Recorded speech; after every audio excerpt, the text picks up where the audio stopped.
Ladies and gentlemen, the IGF and Choice Awards will begin in a few moments. We ask that you please take your seats.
Ladies and gentlemen, tonight's program is about to begin. Please take your seats as we will be starting momentarily. Also at this time, if you would turn off your cell phone and other electronic devices, it would be greatly appreciated.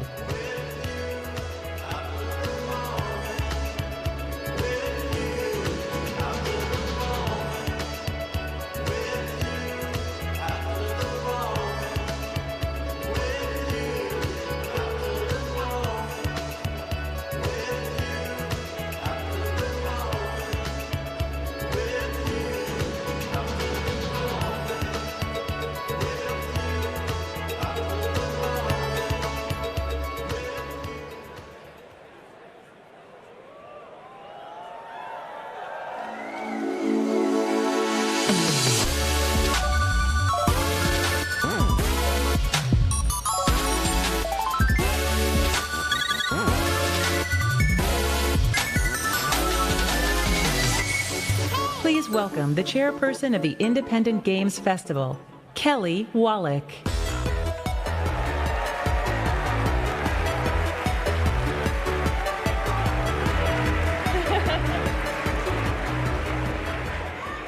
Hello, everyone, and welcome to the 20th Annual Independent Games Festival Awards.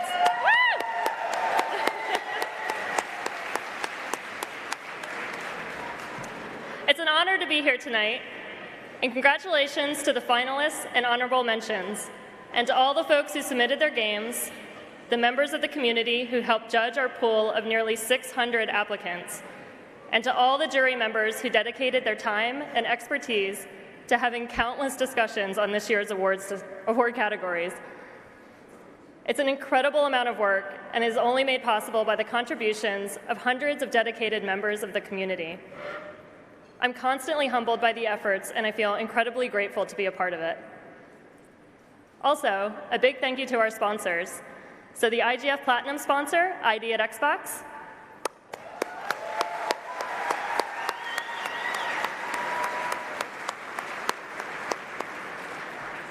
and the IGF Platform sponsor, Steam.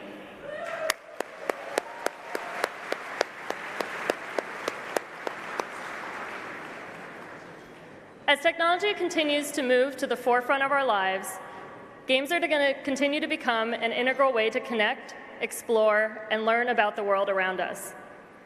Games can also be a stepping stone to learning the language and skills necessary to exist in this changing world, and to build and create the tools of the future. It's imperative that we give this opportunity and language to as many people as possible. If the same content is made by the same people with the same experiences over and over, we're going to turn off not only fans, but new creators as well. If you don't see yourself reflected in the world around you, it limits your possibilities. It limits what's possible for all of us. If you look at a movie like Black Panther, not only is this a touchstone, but it's vibrant, it's new, and it's exciting. And one of the reasons that it's so captivating is that every inch and every second of the film exists in a world that explores a rich history and culture long uncharted by mainstream blockbuster storytelling. Audiences are hungry for new experiences, for new content and new worlds. You see this exploration growing in games as well, with roots in the indie community. Games like Arion, Azura, and Malacca that integrate storytelling of vast cultural worlds from all corners of the globe. We see this reflected in the hundreds of submissions we receive from all over the world for IGF, and indie showcases popping up in Johannesburg, to Saudi Arabia, to China, to everywhere in between. The ability to share and create your stories and experience the stories of others is what makes games so powerful. As independent developers, you have the creative freedom, an entire universe of possibilities at your fingertips, a kind of virtual world, if you will, that can express billions of stories experienced by each player in wholly unique ways. This year's nominees prove that there's wonderful work already being done. The next step is to open the doors to more communities, to create more opportunities for more diversity, and not just of gender or race, but of economic backgrounds, religion, sexuality, and diversity of thought. This is accomplished through mentorship, access to funding, room for failure, and cushioning of risk. By fostering individuals and supporting content that might not appeal to conventional wisdom. The narrative is that there isn't an audience for this work. Well, maybe there's no audience because there's no content. It's time to prove that we can do it.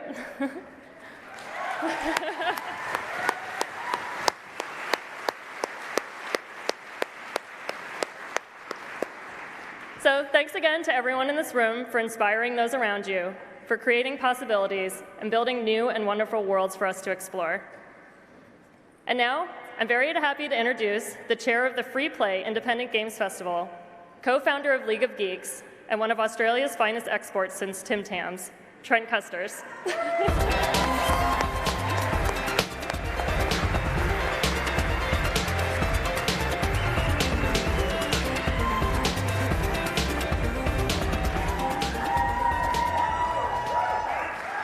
Thanks, Kelly.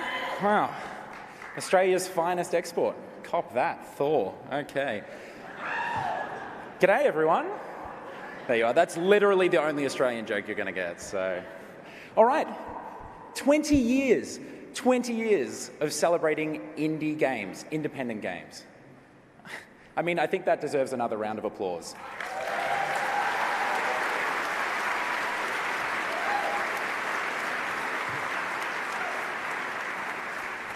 And you know what? I think that's actually a great note to start the show on, that it's the 20th annual IGF Awards.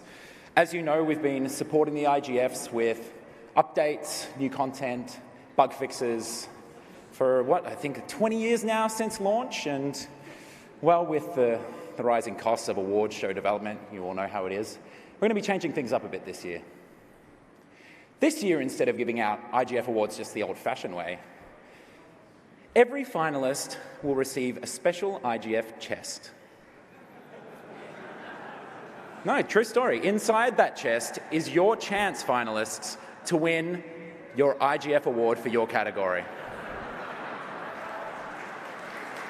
I mean, wait, hey.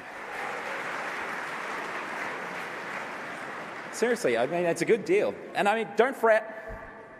If you come up empty, you can always purchase additional chests from the in-show store. It's totally fine. There are a few, I can see a few faces in the audience. Look, I know what you're thinking. The IGFs pay to win now. Not the case. No, not the case. In fact, if you are the type of show attendee who doesn't want to spend any money purchasing additional chests, you can actually earn them in-game. True, it's true. Game development, that is. Just another 3 to 5 years slaving away with your team, and who knows, maybe we'll give you another one. All right, welcome to the 20th annual IGF Awards. Let's get this show on the road. Thank you. I just tried to introduce myself over your applause, which I don't think is probably going to work out for me. I'm Trent Custers of League of Geeks, and I'll be your host for this evening. And of course, don't worry, the IGF Awards are going to be the same as always, rigged by the Indie Illuminati. Yeah, that's it. Those people who cheered are the Illuminati, so, just keep your eyes out. Seriously, though, you may not believe me, what with an Aussie host up here and all, but this award show it's a real deal. It's some serious business. I mean, look at the lineup tonight, folks. What an absolutely fabulous array of games we have for you this evening. Yeah, that's definitely reason for applause. Bubba Is You is up for 4 awards tonight. 4 awards. Yeah. Absolutely phenomenal effort for a student game, and of course a terrifying reminder of the slow but certain march of time for the rest of us. Getting Over It with Bennett Foddy, up for 3 awards tonight. Give it up for Bennett, everybody. Yeah, I'll tell you what. By a fellow Australian too, but he's now living in New York. I mean, you'd have to leave Australia to get away with putting your fucking name in the title. Am I right, Bennett? No, not many people know this, but Bennett was actually the bassist in huge Grammy-nominated electronic band Cut Copy. And then went on to be a professor or something at Oxford. So, rock star, academic luminary, world-famous game designer. I don't know about you, but it's pretty hard seeing people achieve your dreams without watching them nail it in reverse. We're all stuck in 2018 and Bennett's out here Mario Kart mirror moding live. On you, Bennett. Well done. All right. Where the Water Tastes Like Wine. Another incredible game, right? Yeah? Fantastic. Now, I'm not sure if any of you have seen it or played it, but if you have, you'll have no doubt known and noticed that Sting actually does VO in the game. That's right, the Sting. Someone convinced Sting to do VO in a video game, which tells us one thing: Sting has no idea what video games are. Cuphead, beautiful game, absolutely fantastic, flawless, beautiful. Well, but I mean, that's not to say that any of the other Excellence in Visual Arts Award finalists should be concerned. I mean, you're all absolutely excellent. You look fantastic. And besides, let's be realistic, you've got bigger things to worry about this year.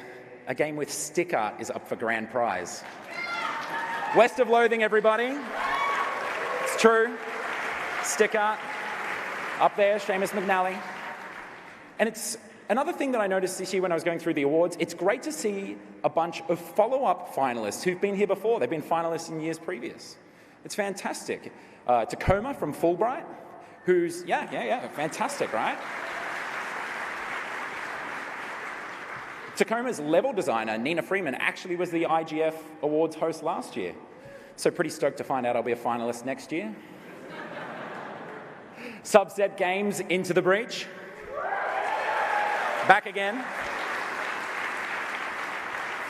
Or Space Crack 2, as it's known to the DEA. And of course, Tooth and Tail from Pocket Watch Games.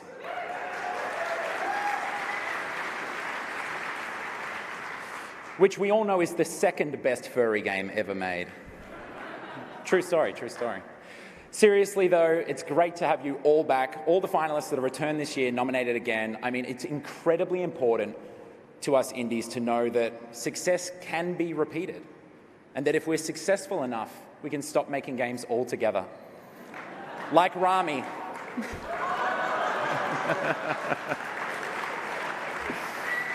Congratulations, Rami. All right, let's get this show on the road.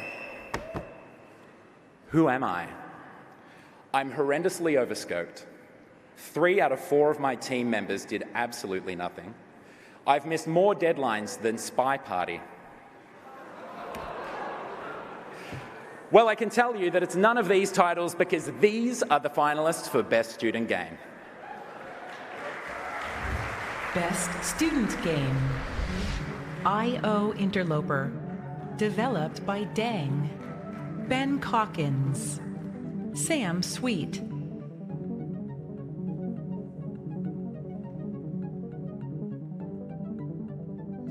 Don't Make Love. Developed by Majese. Dario Dambra. Nina Keel. Giorgio Carlino.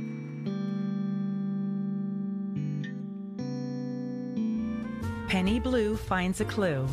Developed by Cactus Curse Games of DigiPen. Lauren Stutstream. Jesse Hibbs. Leonardo Saikali. Garrett Huxtable. We Were Here. Developed by Total Mayhem Games.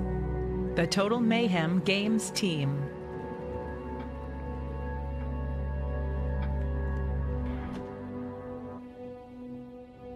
Baba Is You. Developed by Hempuli. Arvi Tekari.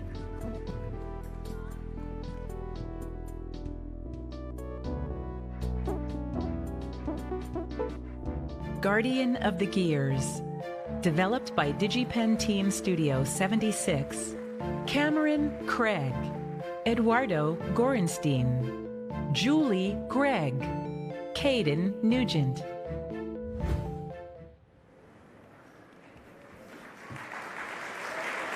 Pretty decent. All right, and the winner of the IGF Award for Best Student Game is Baba Is You.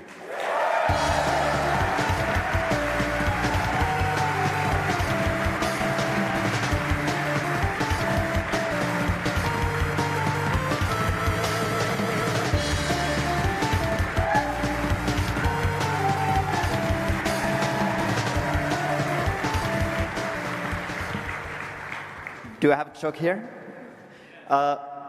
Thank you. Thank you. It's pretty cool to be here. Wow. I guess I have a couple of minutes to thank some people for getting here with Baba Is You.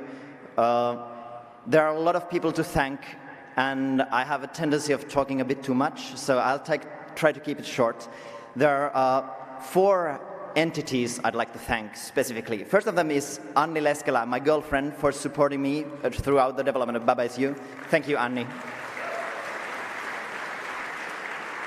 The second one is Lukas Meller, who is actually at GDC this year, for teaching me how to use Lua, which has been super important in making Baba Is You.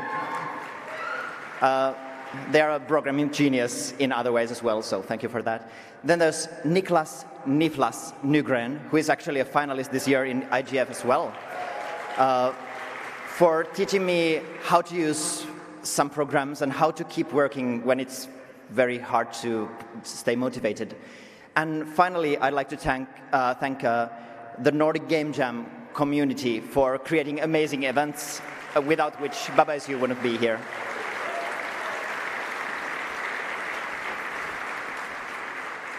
So I guess it's a good time to start making those like Baba Is Win jokes.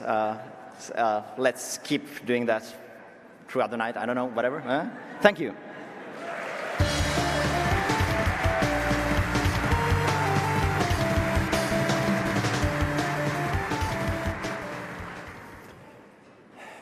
A sure sign of the maturation of the indie games community is no doubt the level of quality and polish that the presentation of our games now exhibit.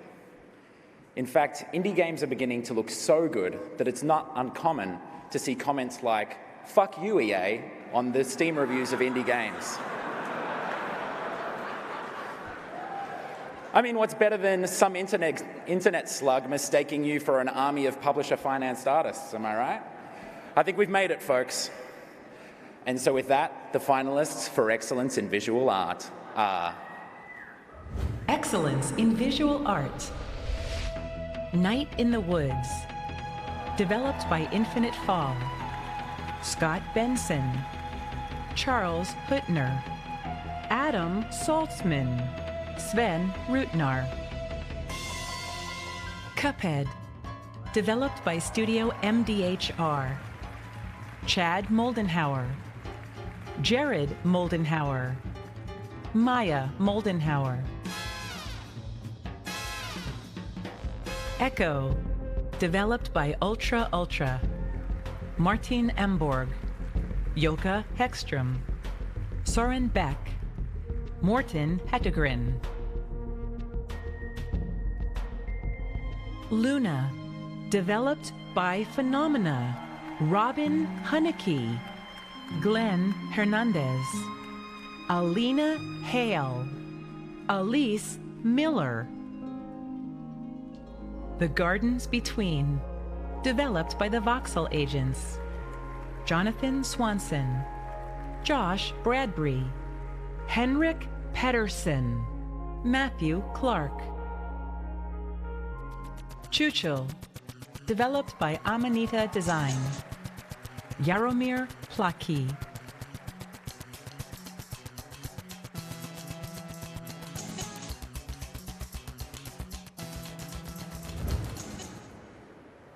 All right, some pretty games. Okay, and the winner for the IGF Award for Excellence in Visual Art is Chuchel.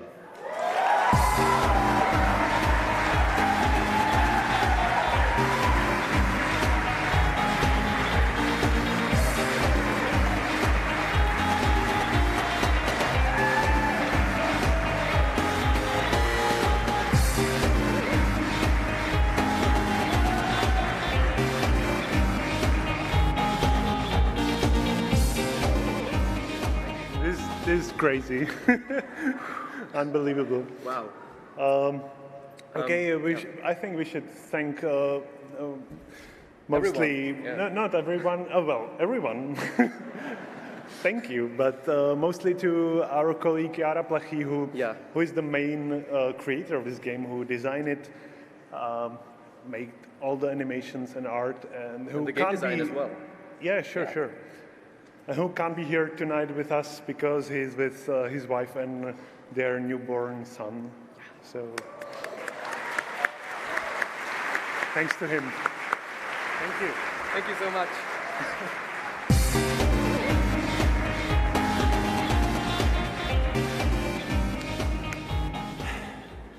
So back at Log HQ in Melbourne, our studio, we've got things pretty much on lockdown. We run a tight ship, but our producer Woody has a post-it note, very important post-it note stuck to his desk, and that post-it note reads, "Don't forget audio."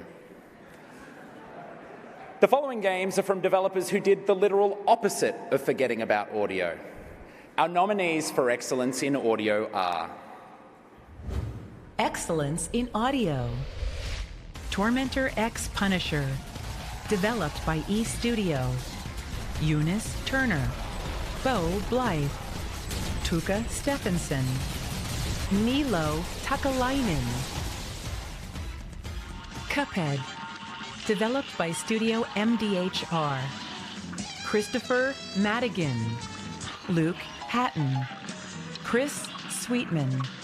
Samuel Justice. Vignette. Developed by Skeleton Business. David Kanaga.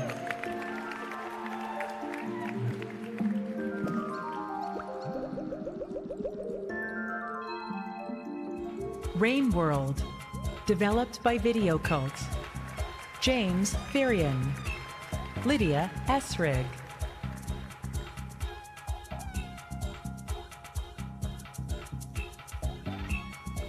Ernog Unlimited, developed by Niflis Games. Nicholas Nygren. Hari Dammert. Bjorn Malmros. Hot Dog. Celeste, developed by the Celeste team. Lena Rain. Power Up Audio.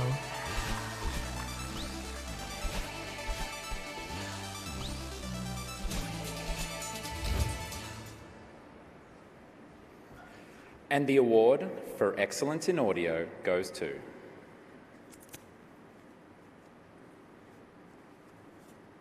Ernog Unlimited.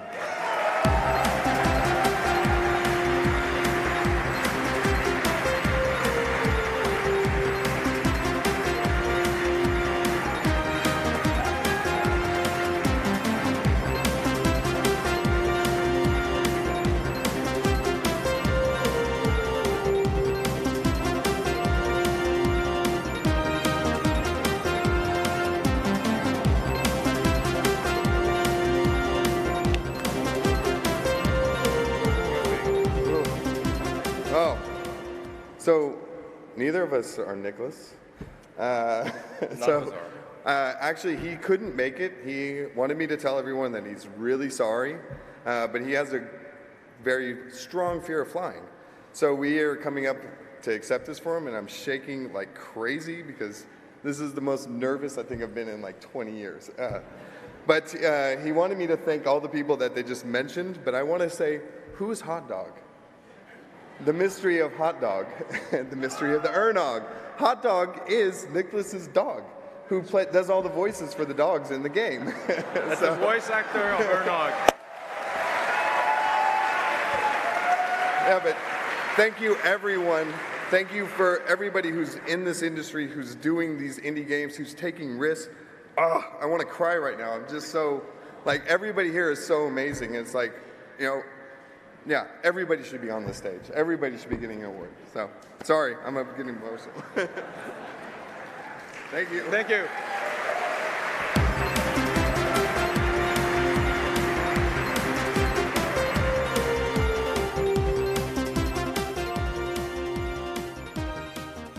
Put all my savings into ghost hunting.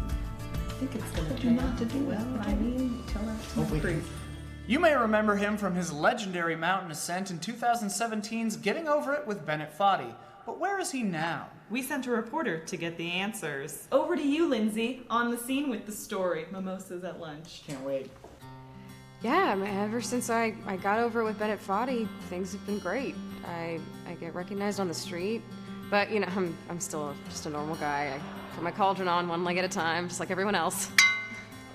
So I live in a really nice neighborhood. You know, Seymour loves it. My dog. I try to stay busy. You know, I got some hobbies.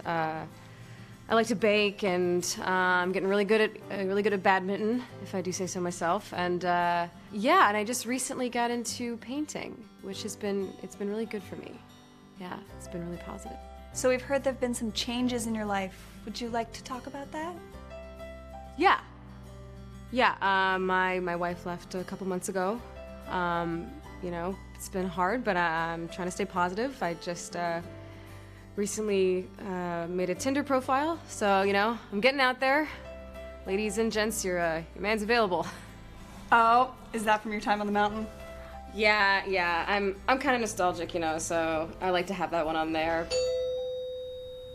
Oh, Connor. I'm sorry. I have to go get that. Sorry. Hey, I called twice. Where were you? Sorry, I had my phone on silent. We were doing like an interview thing. Did you forget you have Connor this weekend? No, I didn't forget, okay? Well, he hasn't eaten lunch, so you'll need to feed him. Okay. Here is his inhaler and his allergy list. I already have the allergy list on the fridge, Beth. Are you hungry, little buddy? Are you hungry? Yeah, you're hungry. I love being a dad, you know. He's so great. He's just my little man. Aren't you my little man? Are you ready? You ready for the airplane? So you're a single dad, you're currently unemployed, but you seem happy. I mean, once I got over it with Bennett Foddy, I kind of felt like I could get over anything. Is he okay? He'll get over it. Riveting stuff. Thanks, Linz. Next up, Cuphead and wife welcome their first child, but rumor has it he may be more mug than Cup. Whoopsie. Totally not his kid, though. Yeah, no, it looks like a complete mug. Family's destroyed. The bloodline's tainted. It's over.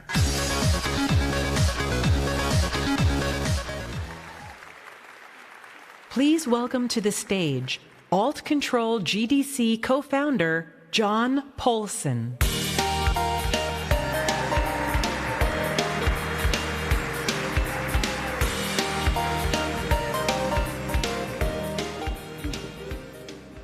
Hey everyone, good evening.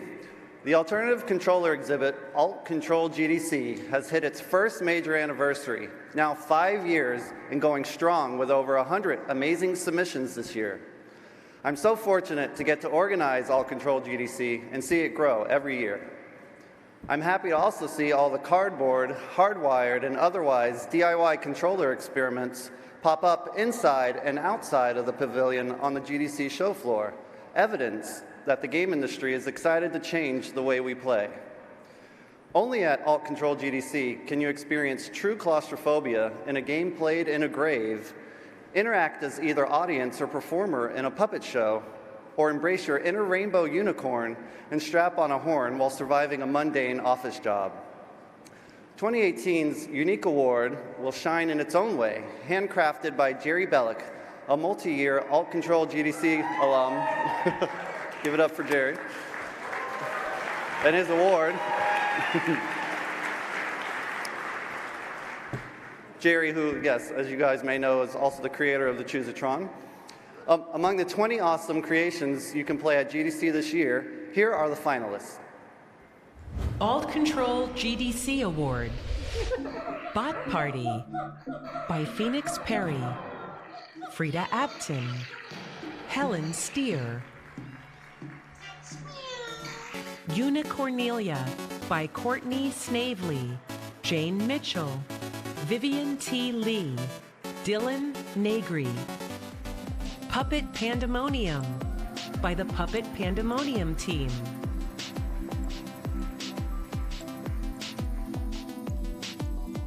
Wobble Garden by Robin Baumgarten.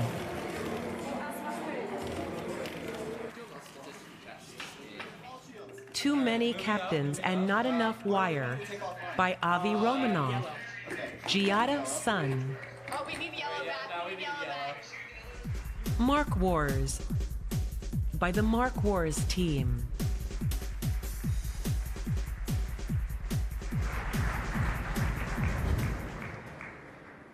So please join me in congratulating the winner of the Alt Control GDC Award, Puppet Pandemonium.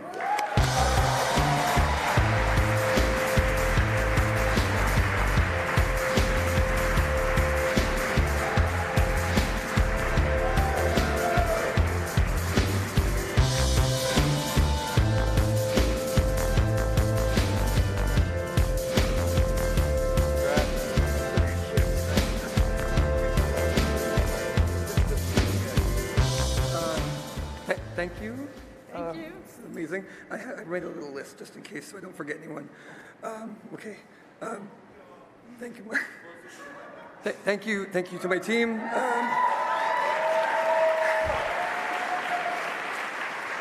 Thank you, GDC and the All Control judges, obviously, and IGF. This is amazing. Thank you to my mom for helping me learn how to sew through Skype, which was cool. Thank you to my boss for letting us put this thing together in his garage. That was really nice. Let's see, John, thank you as well. And all the other fantastic, inspiring pieces that make us all play these games and stuff. And yeah, and all the performers who played, because that was really scary. Do you want to say anything? I would like to thank Terrence for dragging us all together from some VR hackathon and a Halloween party to just make this crazy idea real. Yeah, hey, keep making...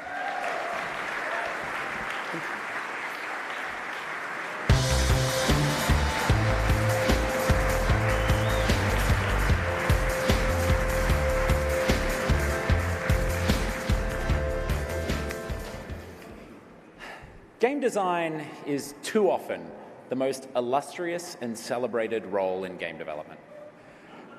It's true. It's very true. I'm a game designer, I can say that. Just like a great soundtrack, great game design, you don't notice. Great game design takes a step into the background and permits the player to become immersed in the experiences we craft. Great game designers, whether sole visionaries or dedicated teams, are masters of the unseen, mavens of illusion. But most importantly, game designers are the advocate of the player. And here are the nominees for Excellence in Design. Excellence in Design. Into the Breach. Developed by Subset Games. Matthew Davis. Justin Ma.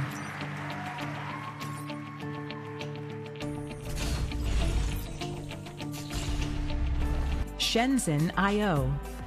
Developed by Zachtronics. Zach Barth. Keith Holman. Matthew Seiji Burns. Kyle Steed. Wilmot's Warehouse. Developed by Hollow Ponds. Richard Hogg. Ricky Haggett. Ellie Rainsbury. Baba Is You. Developed by Hempuli. Arvi Tekari.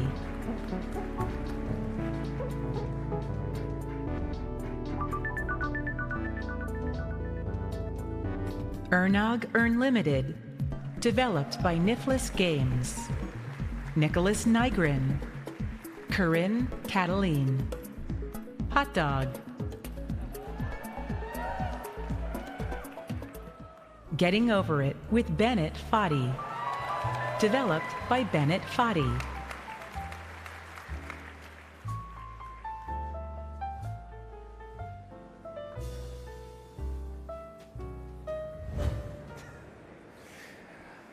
All right. And the Excellence in Design Award goes to... I've been trying to open these extra slow, by the way. Baba Is You.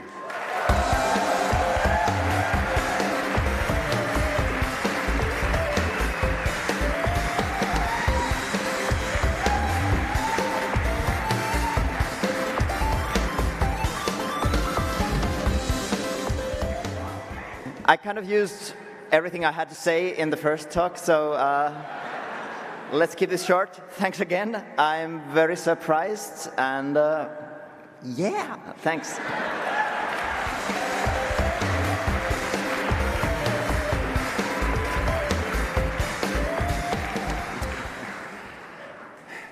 I remember one of the first things that stuck with me when I entered the industry was a GDC talk Clint Hocking had done in 2007 or something, where he talked about something a colleague said to him in response to some outlandish feature request he'd no doubt come up with. And that person said, "Dude, it's code. We can do anything." The Nuovo Award is a category reserved for a very special type of developers who take that notion far too literally. What a brilliant, brilliant celebration of the vast landscape of our medium, and an honor to celebrate these games and developers. Here are the finalists for the Nuovo Award. Nuovo Award. Getting Over It with Bennett Foddy. Developed by Bennett Foddy.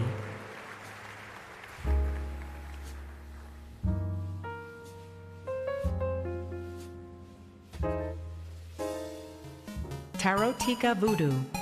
Developed by TPM Co. Softworks. Ikushi Togo. Max Preston.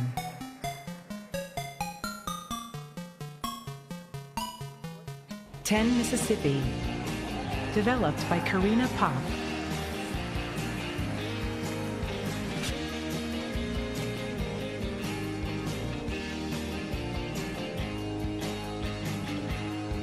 A Mortician's Tale. Developed by Laundry Bear Games. Gabby D'Arienzo. Caitlin Tremblay. Jennifer Costa. Helena Heron. Cosmic Top Secret. Developed by Kloss Film and Those Eyes. Trini Layer. Lisa Sackstrup. Bjorn Sween. Christian Torgard. Everything is Going to Be Okay. Developed by Natalie Lawhead.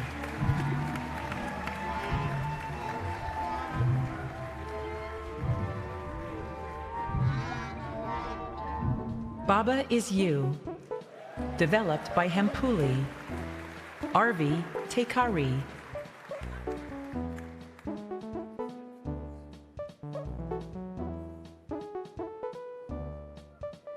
Kids. Developed by Playables. Michael Frey. Mario von Rickenbach.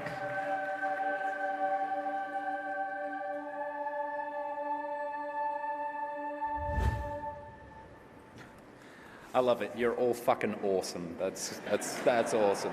All right, and the winner for the Nuovo Award is Getting Over It with Bennett Foddy.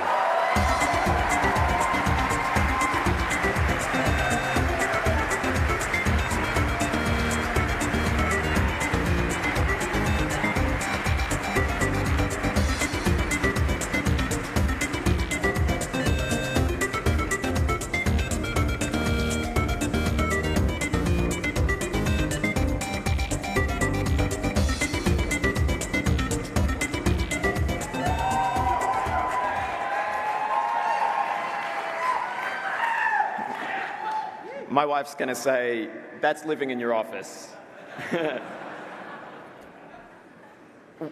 Walking around the conference, I've just been struck by how many people I see who have really helped me a lot in the last 12 years.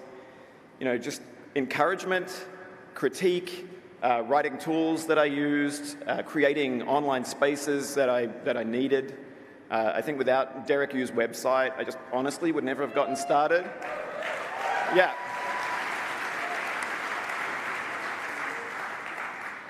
And, you know, I think that's the only thing that makes indie games possible, is that we're all helping each other all the time. And that's what I'm going to think about every time I look at this somewhere in my office.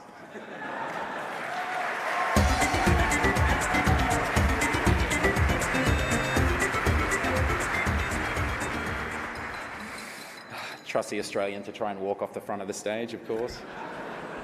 All right, we so often talk about story in games, but narrative is the very framework of a game's storytelling potential.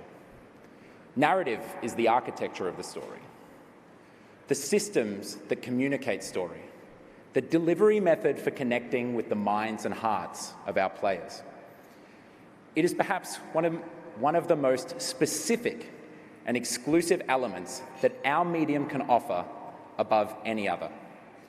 And so it's with great pleasure that I present to you this year's finalists for Excellence in Narrative. Excellence in Narrative. Tacoma. Developed by Fulbright. The Fulbright team.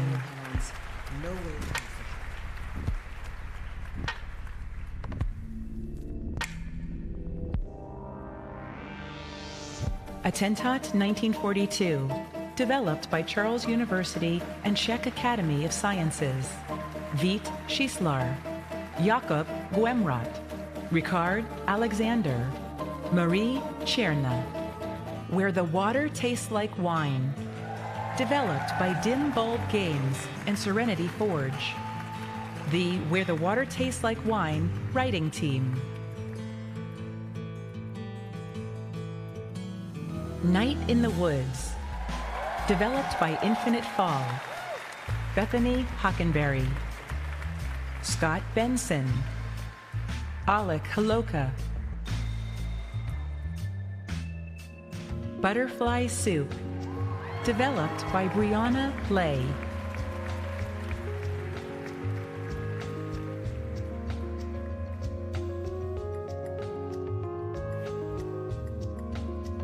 Tooth and Tail. Developed by Pocket Watch Games. Andy Schatz. Alex Kane. Dexter Friedman. Andy Wynn.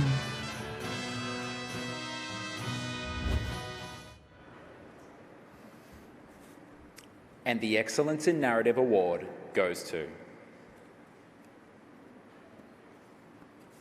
Night in the Woods.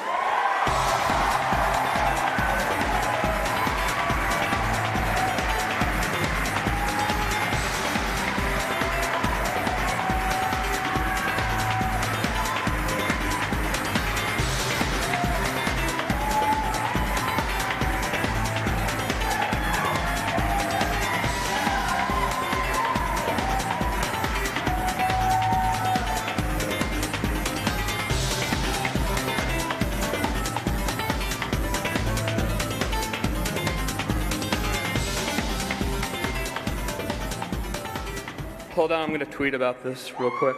No. Thank you. I wasn't expecting this. I just told every single person I met, I'm like, we're not going to win this. I know, man, we're just going to watch someone else walk up there. But thank you. This was the first game we ever worked on. Thanks to Alec for saying, hey, you guys should just go with the story that you want to go with and trusting us with that. It was obviously a group effort, but that was just a huge vote of confidence and faith, so thank you. This goes out to everyone who doesn't get to tell their stories in games that end up on big screens here. Like 5 years ago or 4 years ago, just the thought of us ever being able to tell the kind of story that we wanted to tell in a video game, let alone win an award for it, is insane. So just thank you. Thanks a lot. That's it. Do you want to say something? Okay.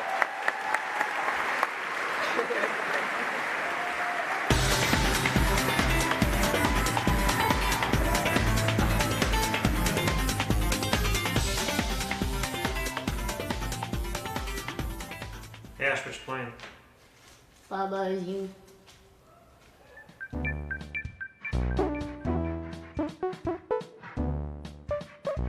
Oh.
Wife.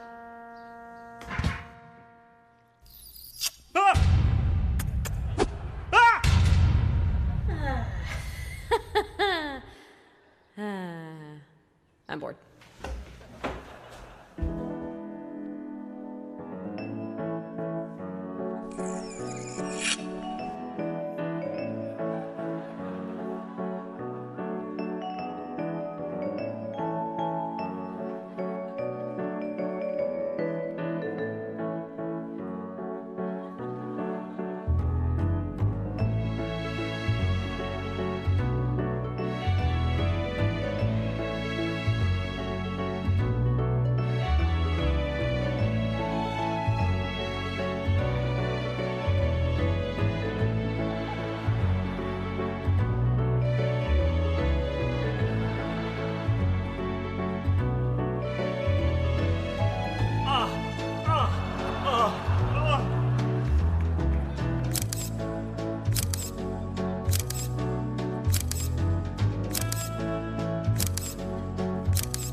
Free sandwich.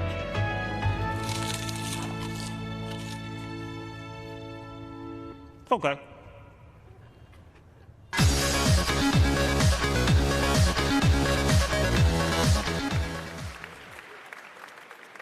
Please give a warm welcome to Chris Charla, Director of ID at Xbox, and Sarah Bond, General Manager, Xbox Third Party Publishing, who will be presenting the ID at Xbox Gaming for Everyone Award.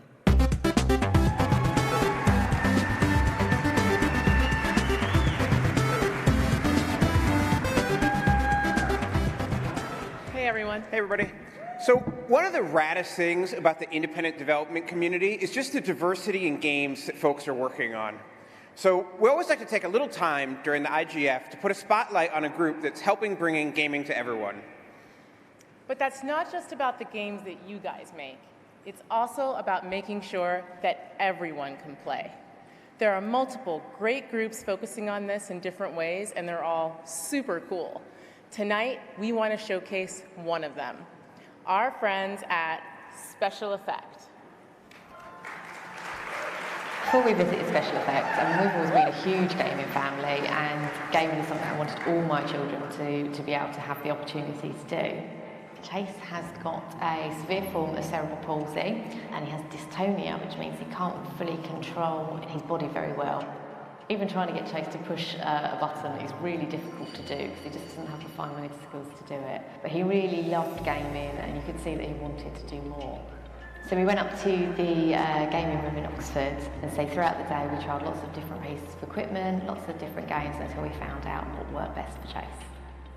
As a parent, it's made so much difference to Chase being able to access video games. You know, I was really sad that I thought that he was never really going to be able to join in and do those things on his own.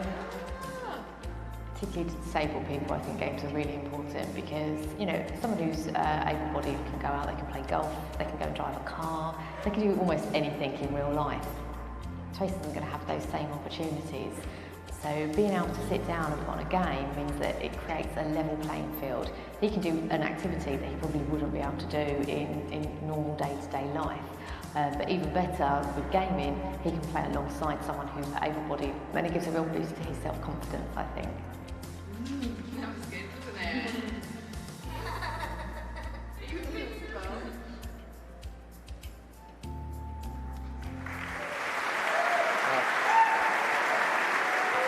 Thanks, Eisen. Please give a warm round of applause to Mick Donegan, the CEO of Special Effects.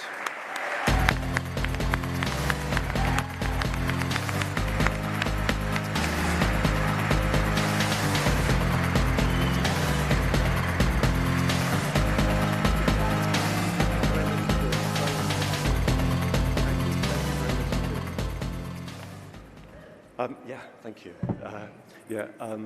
Hi, I'm Mick Donegan, founder and CEO of Special Effects. as you can see, a charity that helps people with severe physical disabilities to play video games. Our base is in the UK, but we don't think of ourselves as just being UK-based. We're world-based. With video games, there are no borders or boundaries to the countries in which they're played. The only boundaries are those within the games themselves, for those people who are unable to play them because of their disabilities. Special effect technicians, software designers, therapy staff work as a team to help severely disabled individuals on a face-to-face basis in order to unlock those barriers and provide them with a customized setup that enables them to play the games they want to play at the highest possible level they can. As a result of our help, many of them can compete with and beat non-disabled gamers, sometimes even the professionals. The difference that this... Yeah. Thank you. Thank you. The difference that this specialist one-to-one support can make is literally life-transforming. One user, a guy who hadn't been able to play his favorite game for 15 years, simply said, "Thank you for giving me my life back." However, our one-to-one solutions don't just benefit individuals. The insight and detailed knowledge we gain from the one-to-one lifelong assessment and support we provide puts us in a perfect position to share what we learn with both hardware and software developers worldwide, so that they have an opportunity to incorporate our ideas. Put simply, by implementing a feature that's worked successfully for just one individual, literally tens of thousands of disabled people with similar needs across the world can benefit too. I'm absolutely delighted and shocked, to be honest, to receive this award on behalf of Special Effect. However, I'd also like to take this opportunity to acknowledge and celebrate the work of all the individuals, organizations and developers all over the world, not least here in the US, who so clearly understand the inclusivity and sheer joy that only access to video games can bring, and are working increasingly successfully to share this joy with as many disabled people as possible, whoever they are, wherever they are, and whatever their disabilities. It's a real privilege for myself and my Special Effect colleagues to be members of what I firmly believe is a global movement to give a life of gaming to everyone. Thank you very much indeed. Thank you.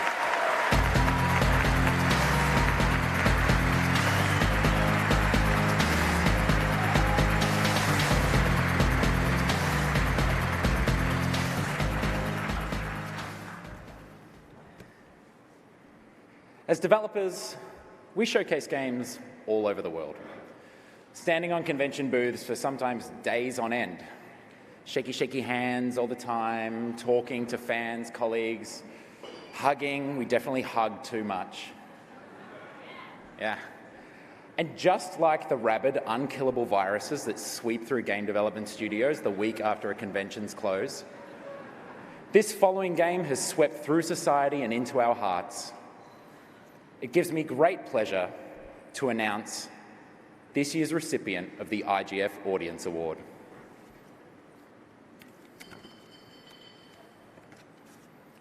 Celeste.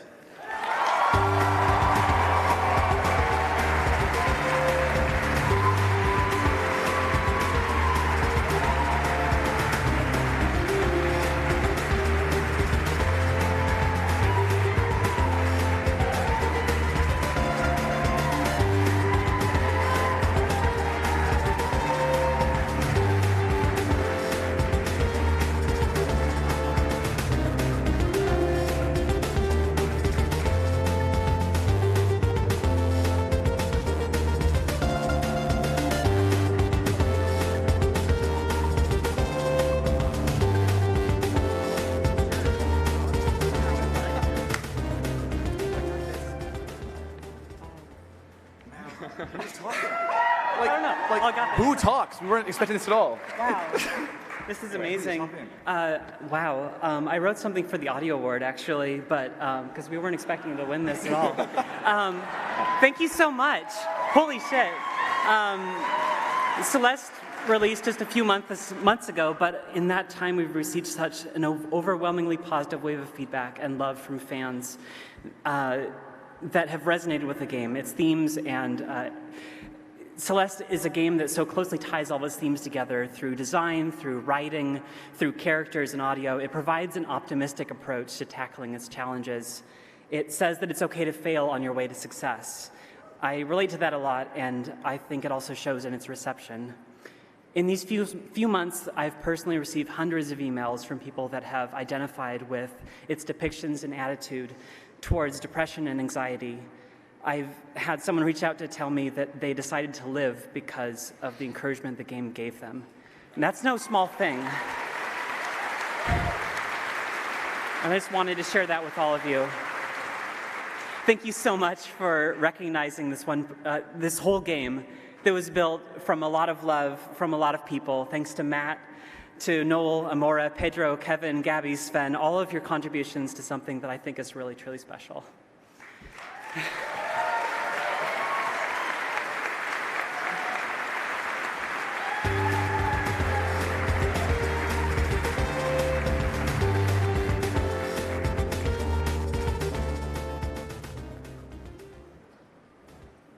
Please give a warm IGF welcome to the winner of last year's Seamus McNally Grand Prize Award, Brendan Chung.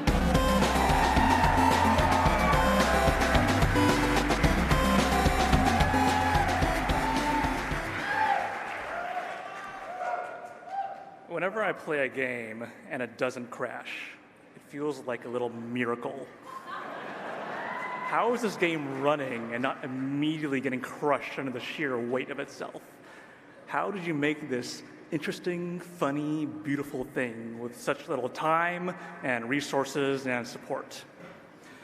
Well, we all know how it feels to be small, and we all know how it feels to be vulnerable. And that is our strength, and that is what makes our work we do so special. Here are the nominees for the Seamus McNally Grand Prize. Seamus McNally Grand Prize. Getting Over It with Bennett Foddy. Developed by Bennett Foddy. To live is to suffer. To survive is to find some meaning in the suffering. Night in the Woods. Developed by Infinite Fall. Alec Haloka. Bethany Hockenberry. Scott Benson. M. Halberstadt. West of Loathing. Developed by Asymmetric. Zach Johnson. Victor Thompson. Wes Cleveland. Kevin Simmons. Into the Breach. Developed by Subset Games. Matthew Davis. Justin Ma.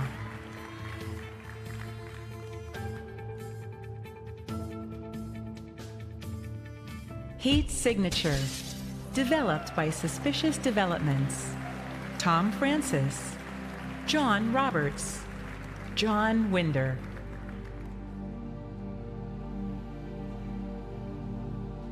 Baba Is You. Developed by Hempuli.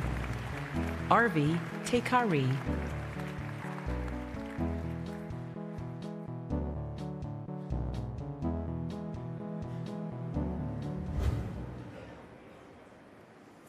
And the IGF Seamus McNally Grand Prize winner is Night in the Woods.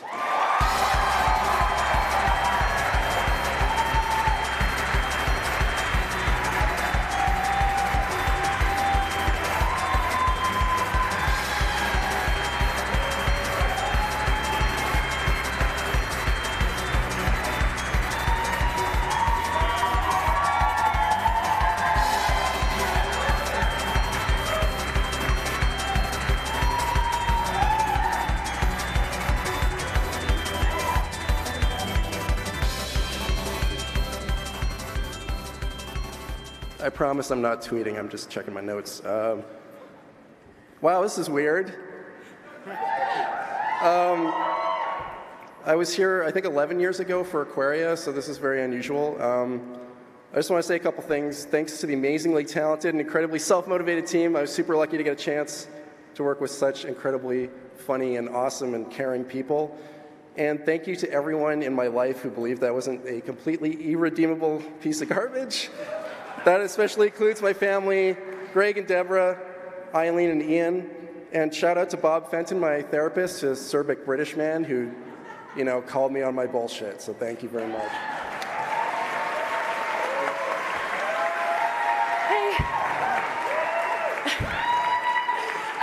So I'm Becca Saltzman, and I'm part of Finji, who sort of has helped shepherd this.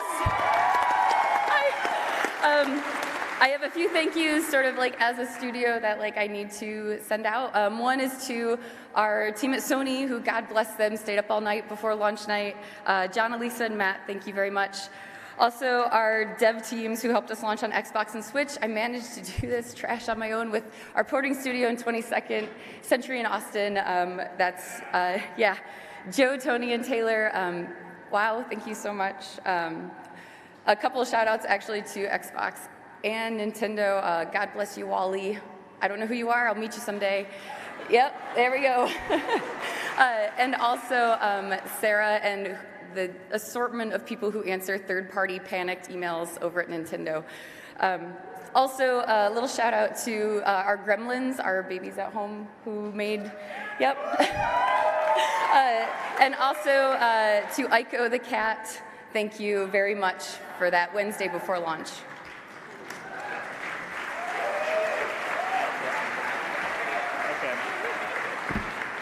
Well, that was unexpected. Thanks. This is Al Koloka's second Seamus McNally, by the way. He won another one 25 years ago. Congrats to Alec. Thank you for all the people that we've, all the people who have supported us over the years. This is a weird game. We're still shocked that people that have found an audience and that people were into it. There's too many people to thank for me personally. I just wanted to thank my friend Charles, who's not here right now. He was, he's just a good guy, and he's been there in my corner the entire time. Also our friend Carla, who's over there with the rest of the team of Fulbright, very much helped us through some pretty hard times. Yeah, thanks to Bethany, and thanks to Alec, and everyone else on the stage. Thank you.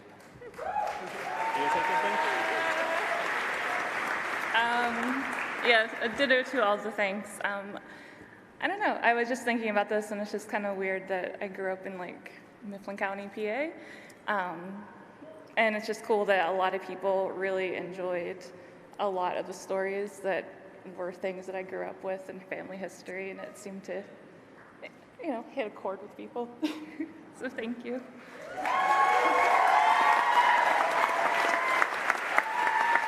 Thanks, everyone.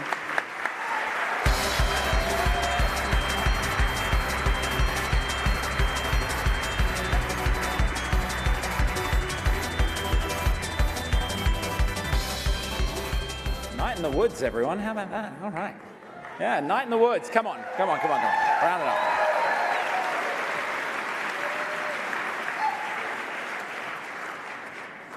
All right, so we're nearing the end of the show, so there's a few people that I want to thank. Of course, our incredible sponsors. IGF Platinum sponsor, ID at Xbox. Thank you so much. Yeah. The IGF platform sponsor, Steam. Yep. I see him over there. I'd also like to thank all of the incredible finalists here tonight. If you're a finalist, stand up, get on your feet. Come on, let's see you all. Get up, let's see your faces. If you're a finalist, come on. All right, here they are.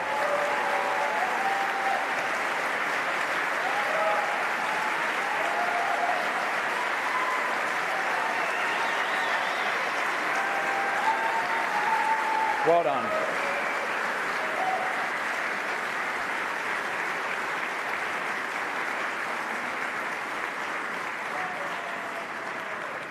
So thank you, all of you, for your incredible, absolutely mind-blowing contributions to our medium. Thank you so much. All right, so honorable mentions as well. I mean, some of those folks don't even get to come here to San Francisco to GDC. They may not even be at the show. They may not have a GDC pass, but they're an honorable mention in a show that has, what, over 500, over 400 entries? I mean, that's still an incredible achievement. So please put your hands together for all of the honorable mentions this year at the IGFs.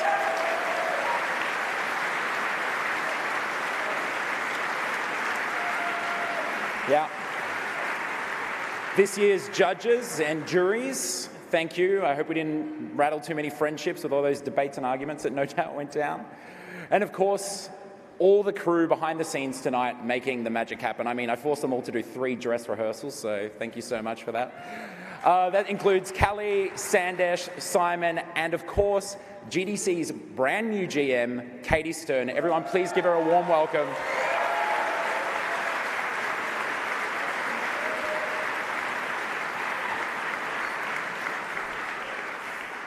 All right, so that brings us to the end of the indie show. But I mean, don't get up, don't get out of your seats. Stay right where you are, because coming up next is the 18th Annual Legend of Zelda Awards. Get ready, everybody, get ready.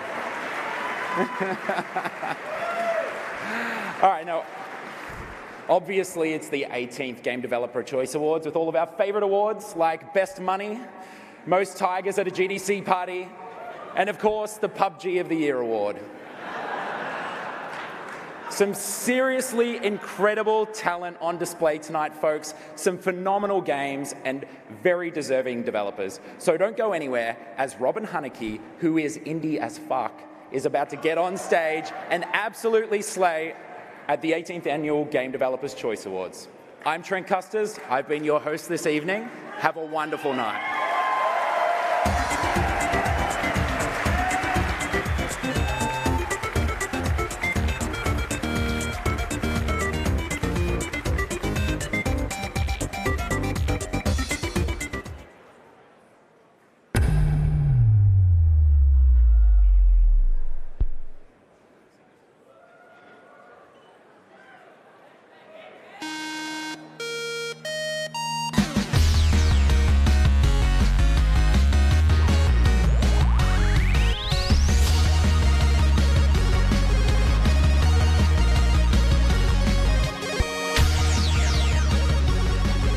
Ladies and gentlemen, we are pleased to begin the second half of our evening and welcome you to the 18th Annual Game Developers Choice Awards. Please welcome the host of the evening, Robin Haneke.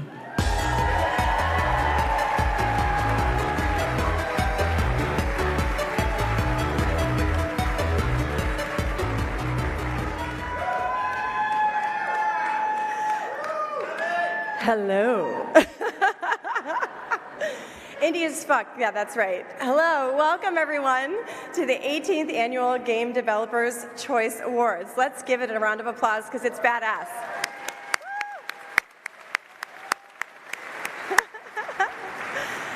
It is such a pleasure to be your host once again, failing to truly replace Tim Schafer, but clearly borrowing from his wardrobe. Rent the Runway cannot touch that closet, babe. Before we begin, I would like to personally congratulate all of tonight's nominees across all categories.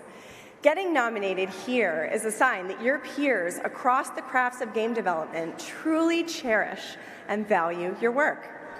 Whether it's narrative, design, art, sound, or technology, your fellow developers know just what you went through to get here, and they choose you. It is also very likely that you're making actual money for your publisher, so please pick up the check for the rest of us this week. Thank you. But seriously, y'all, if you are nominated and you can still stand, you're not too drunk, please do. Now's your chance. All nominees, stand up for a round of applause. It doesn't matter if you win. Fake it till you make it.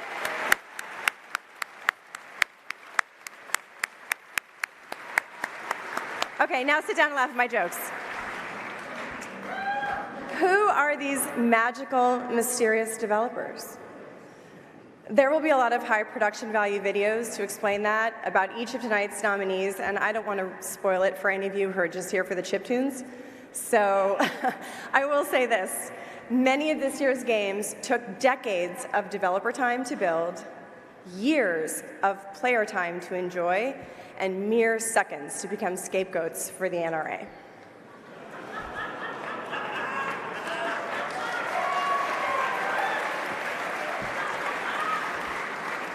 Seriously though, 2018, as Kelly Wallach pointed out in her IGF chairperson remarks, presents us with opportunities to innovate, to be inclusive, and celebrate the stories of a much broader range of creatives. As a developer, a CEO, and a feminist, and an advocate for these values throughout my own career, it is so fucking nice to be able to stand up here and say that out loud.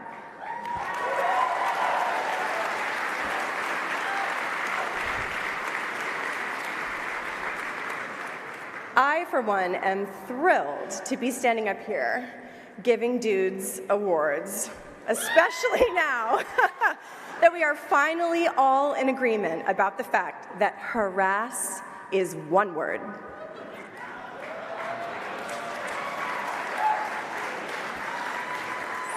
So let's get on with it, shall we? You never forget your first. I imagine almost everyone in this room fondly remembers their own debut game, a game that, despite many flaws, you could not help but be insanely proud of.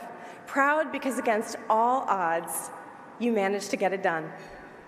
Sure, it would have been better to ship a slightly smaller version of your game, perhaps a year earlier on a platform that would actually fucking monetize, but you had a vision, and you saw it through to the bitter and bankrupt end. C'est la vie. A wise developer once told me that Mefford's first law of game development read thus: the worst thing that can happen to a young developer is for their game to be successful, as they might be tricked into thinking that they had something to do with it. So don't be jealous of these Best Debut nominees. Pity them, for they are destined to be fucked. To spend the profits from this game on the next one, which we'll do about half as well. The nominees are Best Debut. Team Cherry, nominated for Hollow Knight. Ari Gibson. William Pellin. David Kazi. Christopher Larkin. Sidebar Games, nominated for Golf Story. Andrew Newey.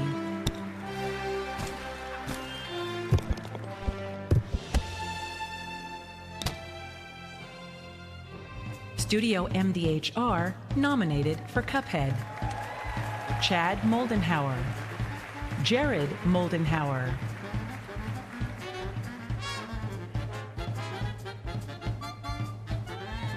Infinite Fall, nominated for Night in the Woods.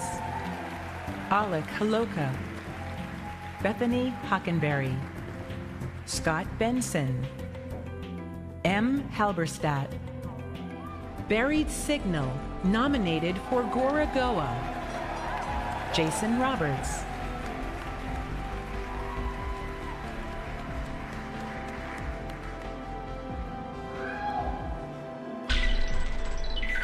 I just love that last one. It's just him.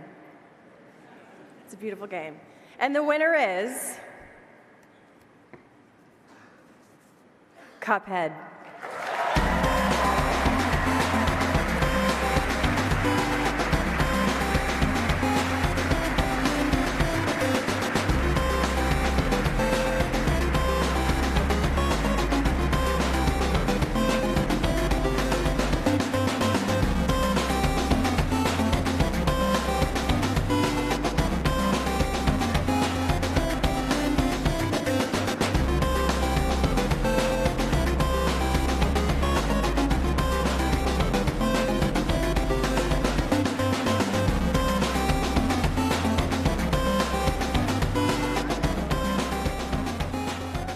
Can't believe you took the wrong steps. I was here the whole time, and as I moved forward, I heard front steps.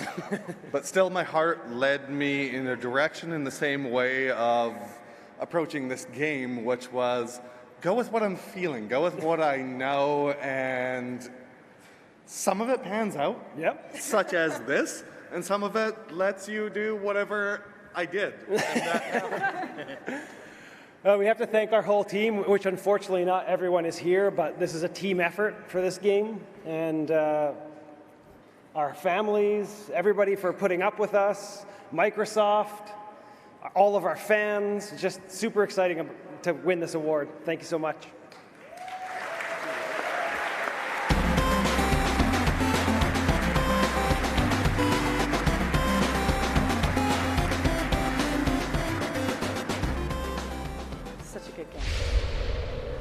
Tonight's first nominee for Game of the Year, Nier Automata, developed by Platinum Games, published by Square Enix.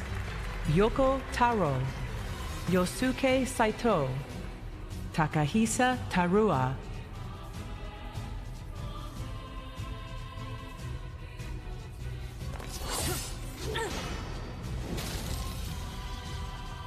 Enemies destroyed. Not quite.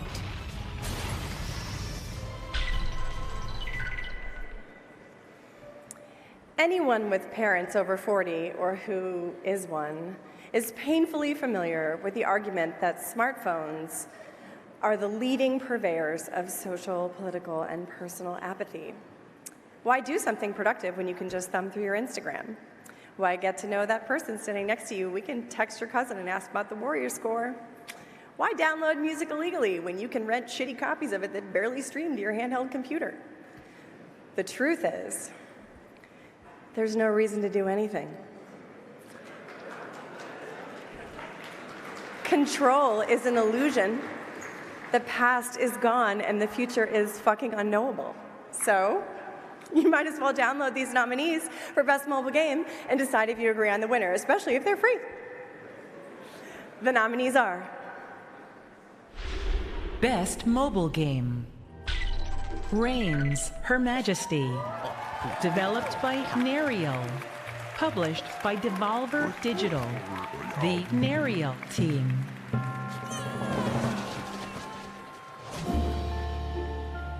Hidden Folks, developed by Adrian de Jong and Sylvain Tegrogue.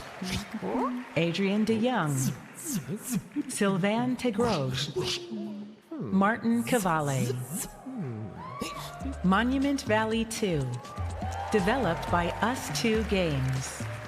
Adrian Law, Manesh Mistry, David Fernandez Huerta, Jonathan Topf. Gorogoa, developed by Buried Signal. Published by Annapurna Interactive. Jason Roberts.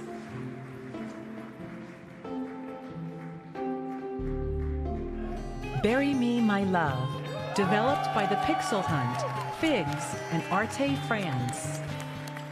Published by Palladius. Floran Moran, Laurent Herbe.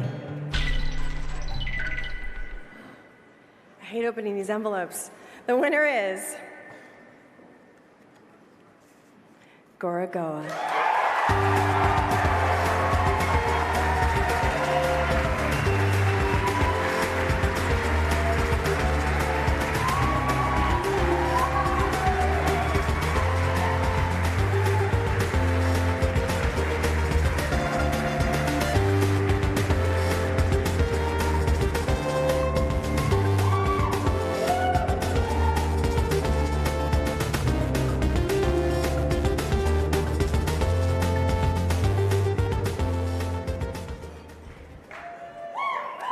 Well, thanks everybody.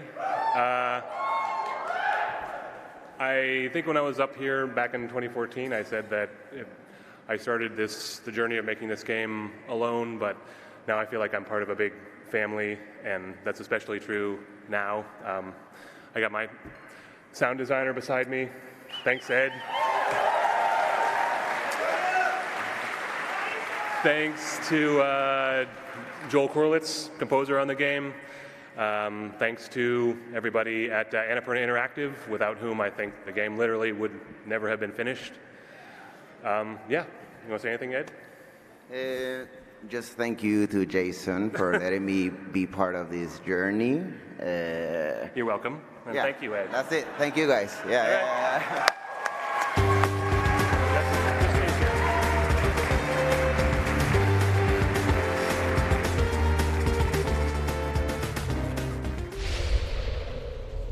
The second nominee for Game of the Year, Super Mario Odyssey, developed by Nintendo EPD, published by Nintendo.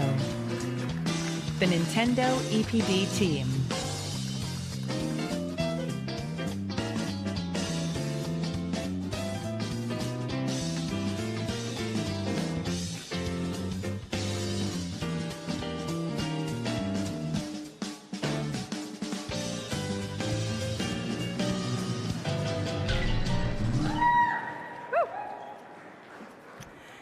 Narrative in games have come a long way in a short time. It wasn't that long ago that most antagonists in games were two-dimensional caricatures of villains devoid of motivation for all their wrongdoings. Developers didn't need a reason to have a player shoot thousands of rounds of ammo, chewing through hundreds of digital enemies in their games. But look at us now. Now, games can tell moving stories, deeply personal stories, before sending the player off to kill their way through hours of entertainment. As our nominees in this category illustrate, some developers are willing to do much, much more. They are willing to take risks and weave tales that make us laugh, make us think, and make us ask why. Let's all press F to pay respect to these nominees. Best Narrative. Night in the Woods. Developed by Infinite Fall. Published by Finji, Bethany Hockenberry, Scott Benson, Alec Haloka. Hellblade, Senua's Sacrifice. Developed by Ninja Theory. Tamim Antoniades. The Northmen say the world will come to an end. What Remains of Edith Finch. Developed by Giant Sparrow. Published by Annapurna Interactive. The Giant Sparrow team. Maybe we believed so much in a family curse. We made it real. Horizon Zero Dawn. Developed by Guerrilla Games. Published by Sony Interactive Entertainment. The Guerrilla team. Wolfenstein 2, The New Colossus. Developed by Machine Games. Published by Bethesda Softworks. Jens Mathis. Jörg Gustafsson. Tommy Tordsen Bjork. And the Best Narrative Award goes to What Remains of Edith Finch.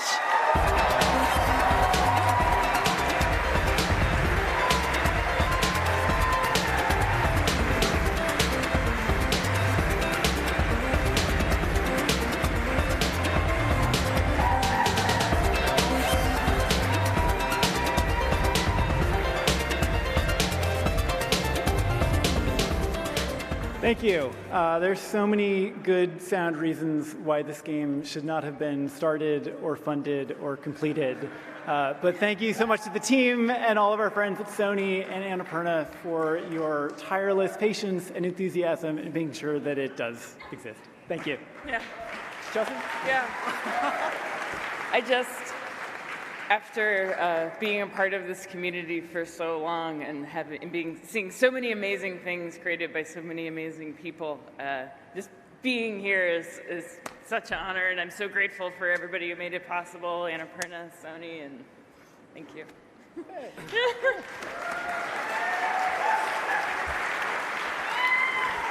Hey everyone. Yeah, this was a labor of love. It took everything to get this done. We went through a big road of trials. Special thanks to my brother who's sitting right here, who was a big help on the game. My girlfriend, my parents, all our families. Everyone put like way more than themselves into this, and it's fucking amazing. I love you guys.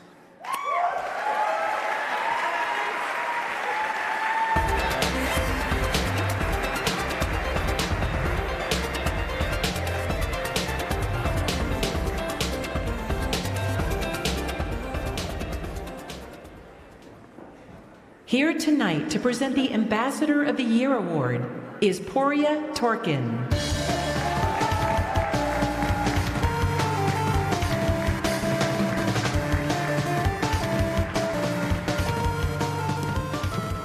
Good evening. I was born in Iran. My family fled to the Netherlands when I was 6 years old. But I was lucky. Growing up Dutch provided me with incredible opportunities that many children like me never had. I was incredibly fortunate to spend several years working and growing at the Peerless Guerrilla Games in Amsterdam. Herme, Angie, onwijs bedankt voor alle kansen die jullie me hebben gegeven. Thank you so much. And later, when I applied to a studio I've wanted to work at ever since I first played Halo, Bungie brought me to the United States. I am lucky. And today, standing in front of a room filled with my peers, I am honored to introduce my dear friend Rami.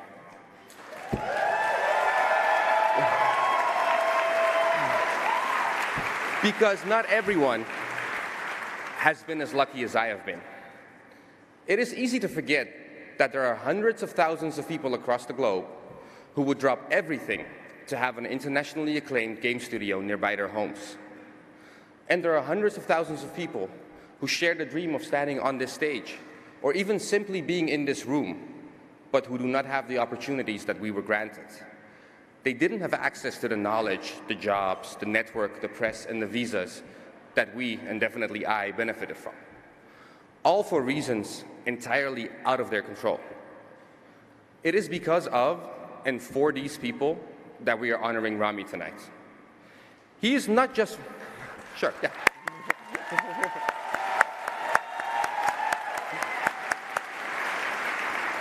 He is not just receiving this award for his passion for independent development, his love of games and the power they have to change us, or his formidable beard.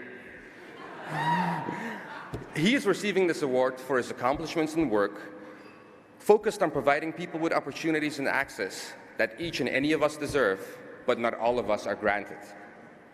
His studio, Flambeer, has diverted significant resources towards helping fellow and aspiring game developers. From creating Do Press Kit, a free tool which is used by thousands of independent and mid-sized developers around the world,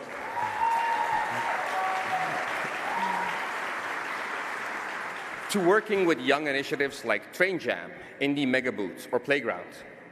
From supporting and advising platforms and events with their indie offerings to organizing One Reason to Be, he consistently uses his reach to raise awareness and urgency on things he recognizes as unjust or underrepresented. He spends a significant portion of his time traveling to emerging territories to speak to students, local developers and investors, governments and accelerators, museums, university, and media. All with the goal to help cultivate game development communities and guide opportunities for developers with potential. And perhaps most notable of all, he introduced his mother to Final Fantasy and shared that experience with all of us on Twitter.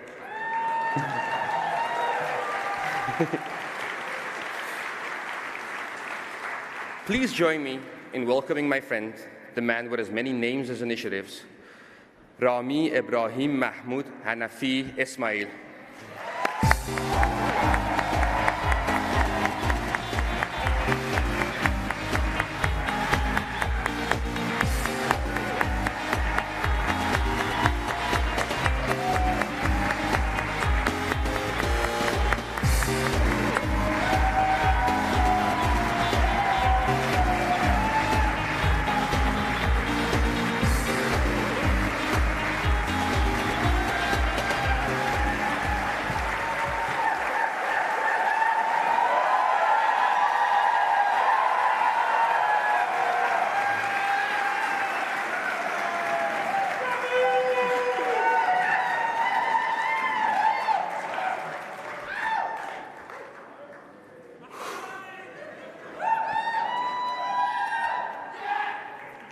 Assalamu alaikum. My name is Rami Ismail, one half of Dutch independent studio Flambeer, and I'm thankful. I am thankful to my parents, who have each in their own way inspired me to be driven, humble, and curious. Their presence here tonight means the world to me.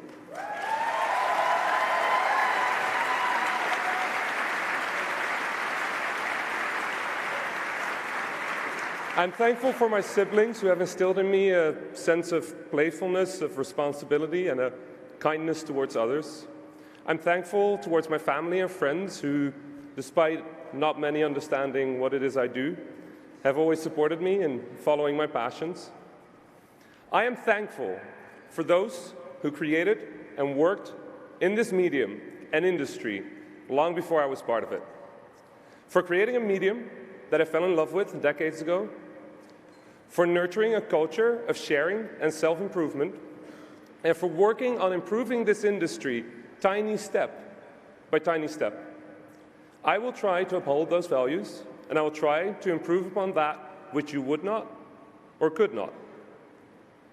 I'm thankful to everyone who took a chance on me, and there are many of you from my early childhood until just today. I'm very aware that I'm far from perfect and that many of you have worked hard to support me, teach me, correct me, work around or with my idiosyncrasies, and help me do what I do. I'm thankful to my co-founder, JW, who despite our well-documented differences,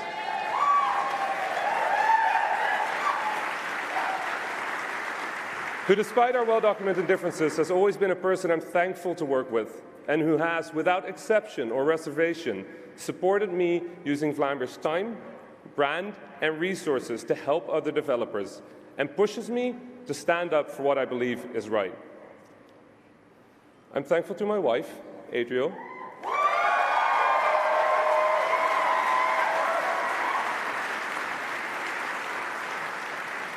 who I met through games, who proposed to me through games, and who has, through support and example, shown to me what it means to be a gracious, considerate, and inspiring human first, and a hardworking, generous, and responsible creator second.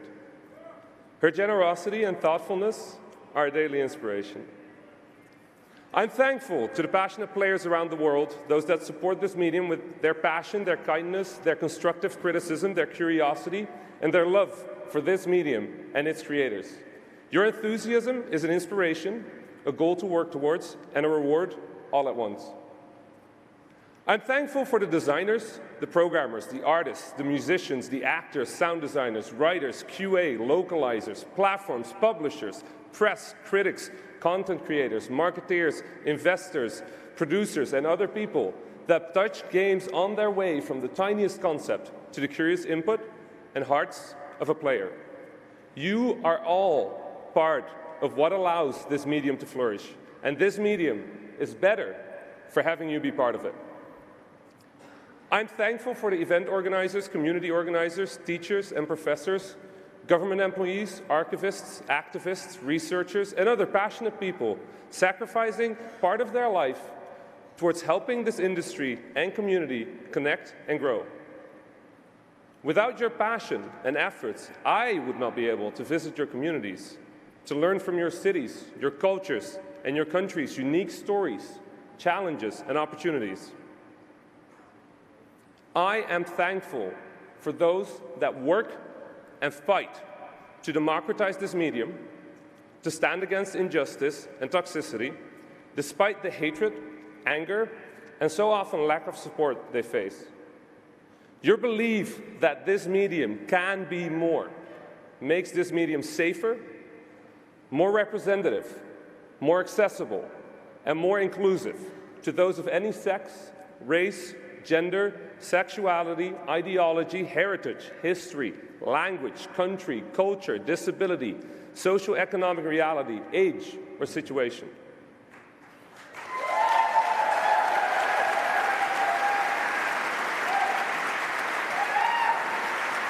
I am thankful to those of you who participate in this medium despite feeling or being treated as different or out of place. I'm thankful to those of you who participate in this medium and would want to be here in this room, but could not be here due to their financial, geographical, or political realities.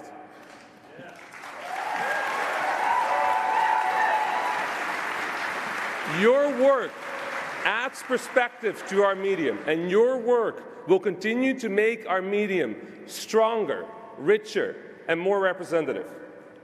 I'm thankful for those of you who are now taking their first step into our medium, or who dream of one day being part of it. As a medium, as an industry, as a people, we have our challenges and problems. We have our disagreements and controversies, but throughout all of human history, people have created ways to be playful, ways to be curious, and ways to learn. And you well might choose to take that torch forward into the future. And if you do, I hope that you will try to improve upon that which we here today will not or cannot.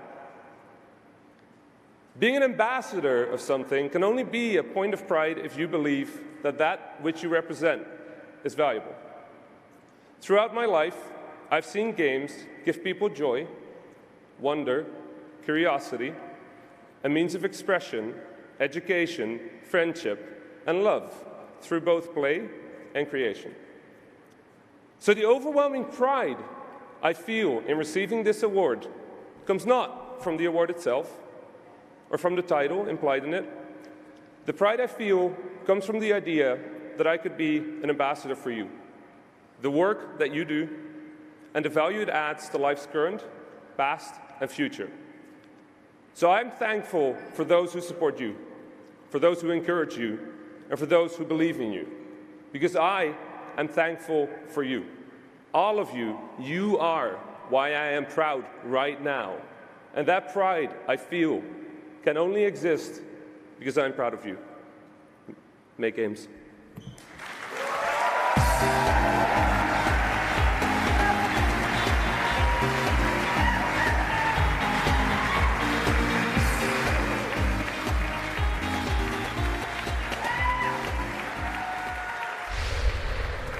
Tonight's third nominee for Game of the Year, The Legend of Zelda, Breath of the Wild, developed by Nintendo EPD, published by Nintendo, the Nintendo EPD team.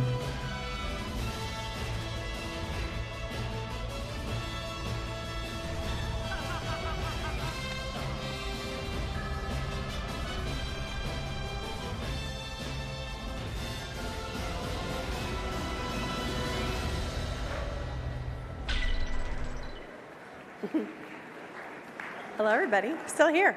All right. I think we can all agree that technology makes our lives so much better, from untraceable currency primarily used in illegal transactions to social media platforms that bring unsolicited dick pics right into your DMs. There's pretty much no such thing as bad technology. And our industry is certainly no exception. Think of all the ways we innovate even when we make the same game over and over and over again. Really, the only thing more amazing than the engineering work that is gluing together the interactive experiences showcased here tonight is the fact that I didn't have to say blockchain even once. The nominees are Best Technology, Destiny 2, developed by Bungie, published by Activision, the Bungie engineering team.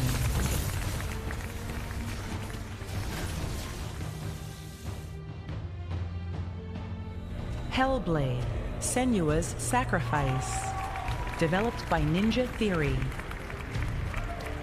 the Ninja Theory team.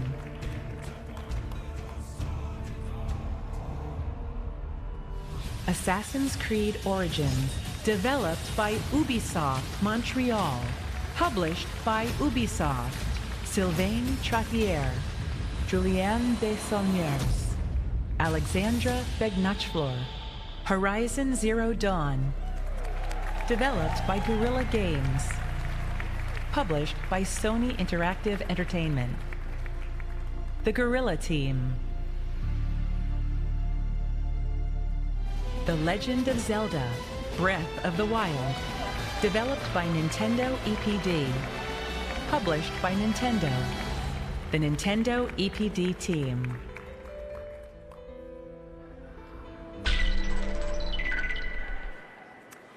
And the award for Best Technology goes to Horizon Zero Dawn.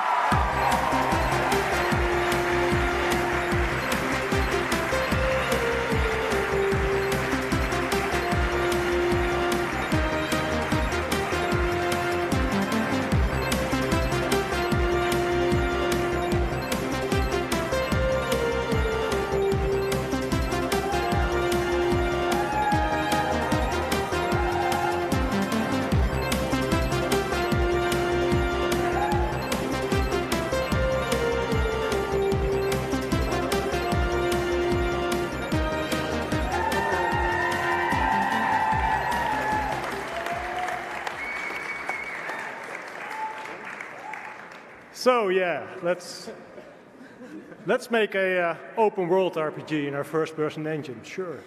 Oh, and we want to have giant fucking robots as well. Robot dinosaurs, please. Yes, no problem. So you can imagine those design meetings we had back then. It was fun. But holy shit, we pulled it off, and I'm super proud of this achievement. First of all, I'd like to thank our amazing fans for their feedback, the GIFs that we got, the videos, the screenshots. It's super awesome to see all that stuff. I'd like to thank our family for being very, very, very patient with us. I'd like to thank Sony WWS for sticking with us in this crazy plan that we had. And of course, I'd like to thank all the people at Guerrilla, including the people we did not bring. I think there's a few of them. And I'd like to thank all of you for this amazing award. Super proud. Thank you.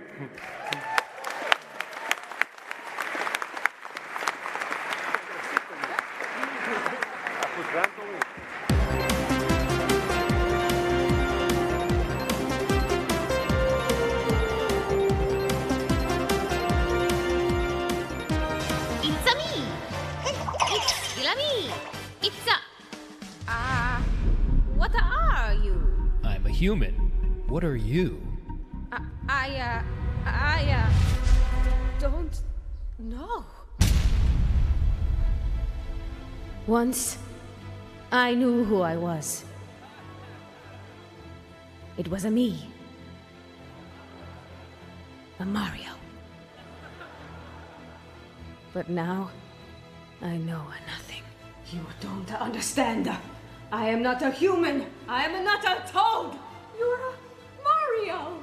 What is a Mario? You're my husband. That's not enough! Whoever fights monsters should see to it he does not become a monster himself. And if you gaze long enough into an abyss, the abyss will gaze back into you. Woo! Woo! Woo! Woo!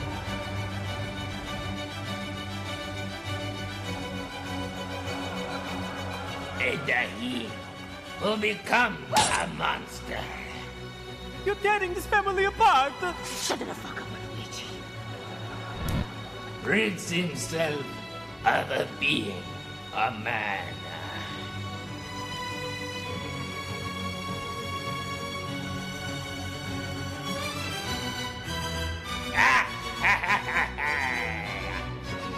Who am I?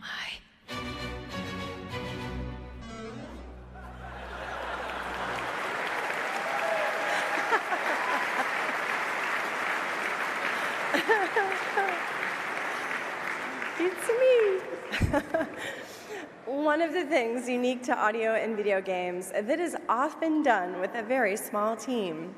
Unlike, say, graphics, which can employ many, many artists and programmers working to achieve a desired visual effect, audio often comes down to the craftsmanship of just a few people.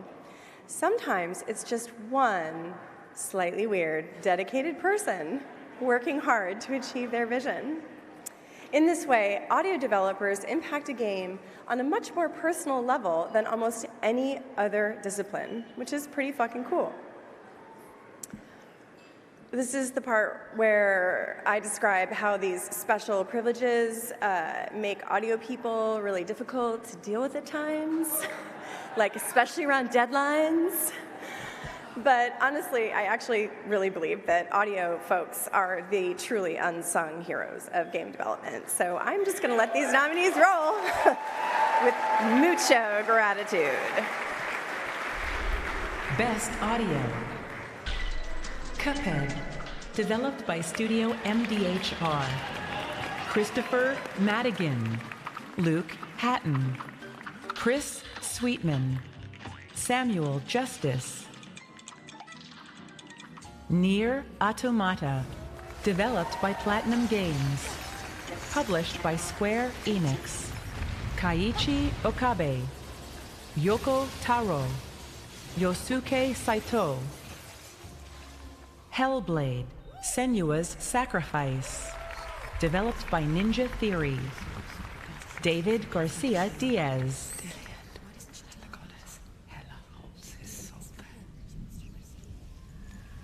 The Legend of Zelda, Breath of the Wild, developed by Nintendo EPD, published by Nintendo, the Nintendo EPD team.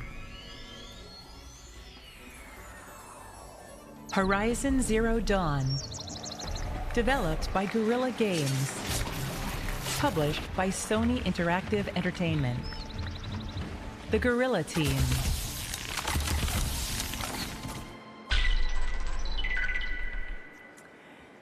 And the Best Audio Award goes to The Legend of Zelda.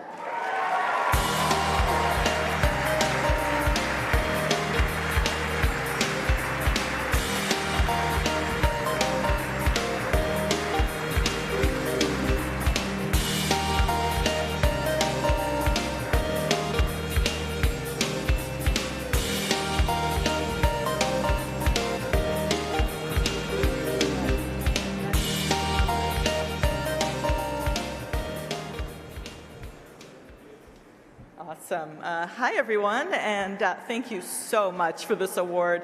My name is Cindy. I work at Nintendo, and it is my honor, my privilege to accept this award tonight on behalf of the Zelda team and also on behalf of Nintendo Guy, who couldn't be here tonight.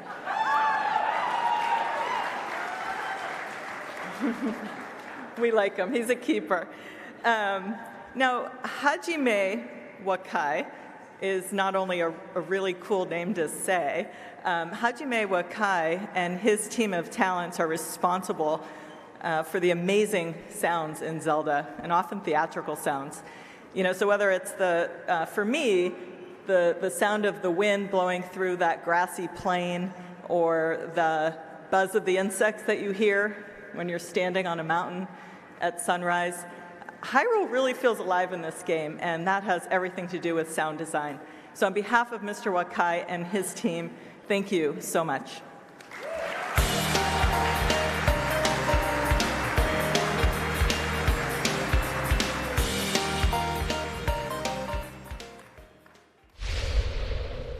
Tonight's fourth nominee for Game of the Year, PlayerUnknown's Battlegrounds, developed by PUBG Corporation. Chang-Han Kim, Brendan Green, Tae-Sok Jang, Chang-Ho Lee.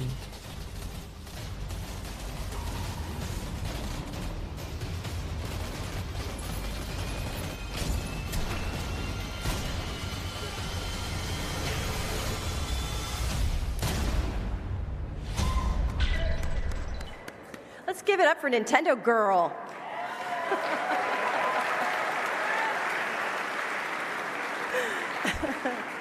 No, seriously, he's really cool. Art direction is a miracle. The ability to pluck ideas from one's brain and bring them to life on screen is truly amazing. That this happens in the crucible of game development, where a team's vision is often at odds with the game engine, schedule, budget, the producer, your mom, means that when everything does come together, it is a sight to behold. Who can forget the first time they saw games like Inside, Firewatch, or The Witness? Truly beautiful games whose visuals serve to complement or even amplify all the other elements of the gameplay experience inside them.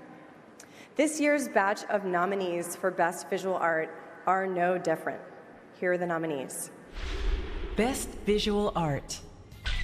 Persona 5, developed by P Studio, published by Atlas, Katsura Hashino, Shigenori Soejima, Naoto Hiraoka. Cuphead, developed by Studio MDHR, Chad Moldenhauer, Jared Moldenhauer, Maya Moldenhauer.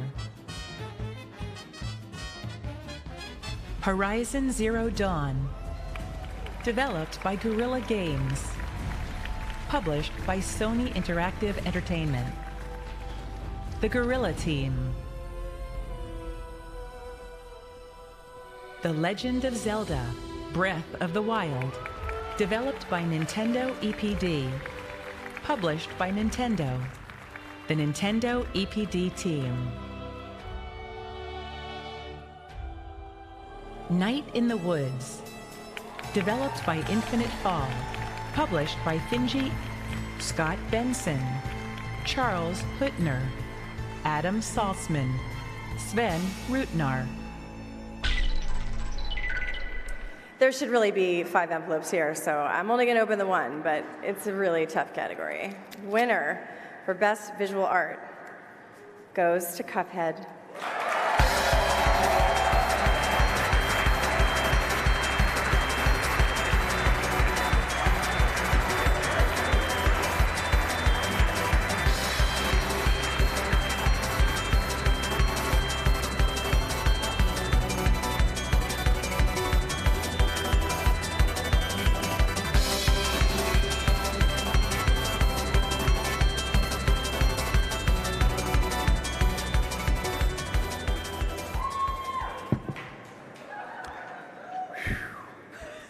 Thanks to everybody that believed in our crazy little game and supported us, because of course, without you buying it, Chad and Jared would now be in crippling debt forever.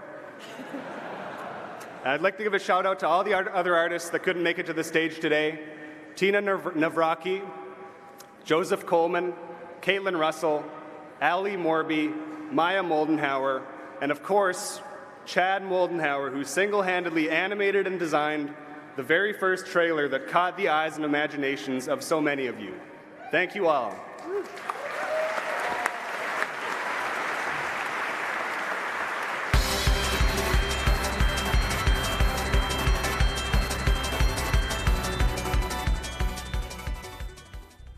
Sweetheart, booby, you want to invest in the future of video games, take it from me, okay? Nobody's gonna want to spend $300 on a home console when they could put a couple of quarters in at the arcade. Am I right? Just 1 second, Daddy needs a bump.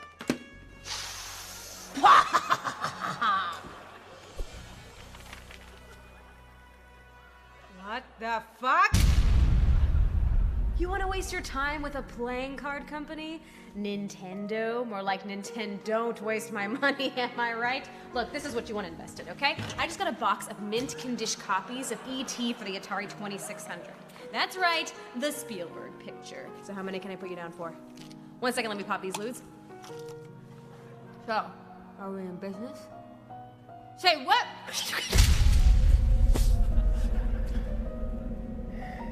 Look, just roll with me on this one, okay? The only way to tell stories in games is through cutscenes, all right? I bet my life on it.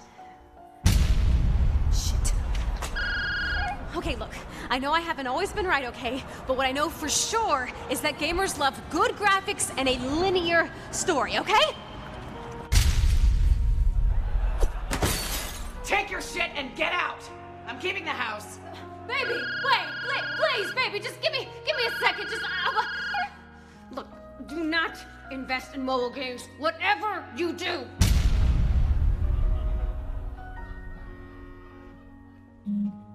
Shh, baby, listen to me. Listen to me, okay? You cannot do free to play. You have to charge at least $50 up front if you want a snowball's chance in hell of making your money back, okay?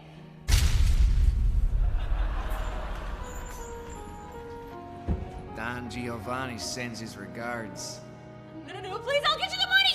Oh, consoles need cutting-edge hardware! It's all anybody cares about! All right, everyone, come get your Wii's.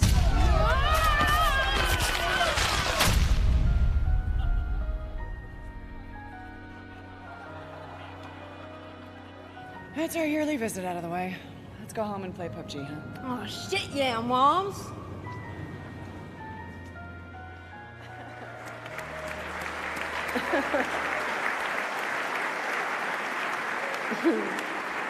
Let's all hear it for all that great advice. Designers are often seen as the rock stars of our industry. The designer is the creative force of a project that does most of the press and gets to make all sorts of glamorous decisions on the features and the feel and the tone that go into the video games that we love to play. I look around this room. I see a lot of designers I know and trust. I've got a couple of questions for you. Number one, if your game had only one button in it, would you make that button R3? Have you ever, and I mean ever, considered the possibility of putting a headphone jack into a child's chest? Number three, do you like anime? If you answered yes to all these questions, then you're actually Kojima and your leather pants are on fire. For everyone else, thanks for working so hard to make games better, one failure at a time. The Best Design Award nominees are Best Design: Super Mario Odyssey, developed by Nintendo EPD, published by Nintendo. The Nintendo EPD team. Horizon Zero Dawn, developed by Guerrilla Games, published by Sony Interactive Entertainment. The Guerrilla team. PlayerUnknown's Battlegrounds, developed by PUBG Corporation. Changhan Kim, Brendan Green, Taesok Jang, Chang Ho Lee. The Legend of Zelda: Breath of the Wild, developed by Nintendo EPD, published by Nintendo. The Nintendo EPD team.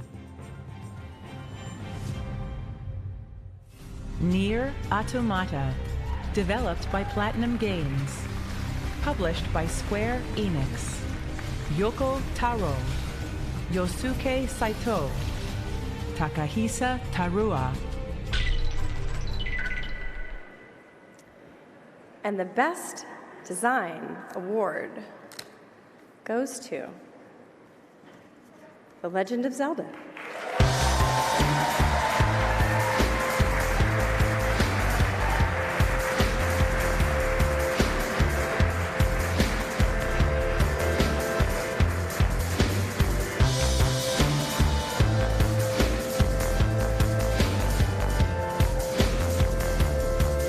I'm a Nintendo girl.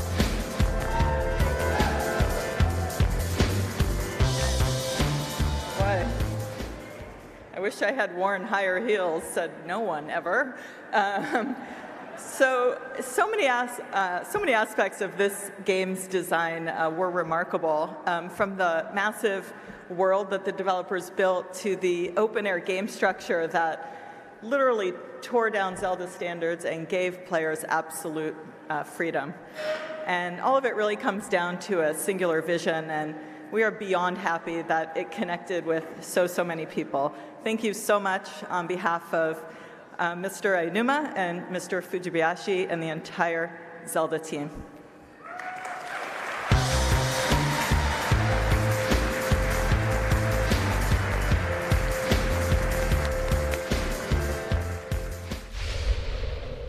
And now, our fifth and final nominee for Game of the Year, Horizon Zero Dawn. Developed by Guerrilla Games. All we can Published do is by pray Sony Interactive Entertainment. Praying won't save us. The Guerrilla We have to find Team. the killers. So you will have to leave the sacred land. Where the trail leads, I will go.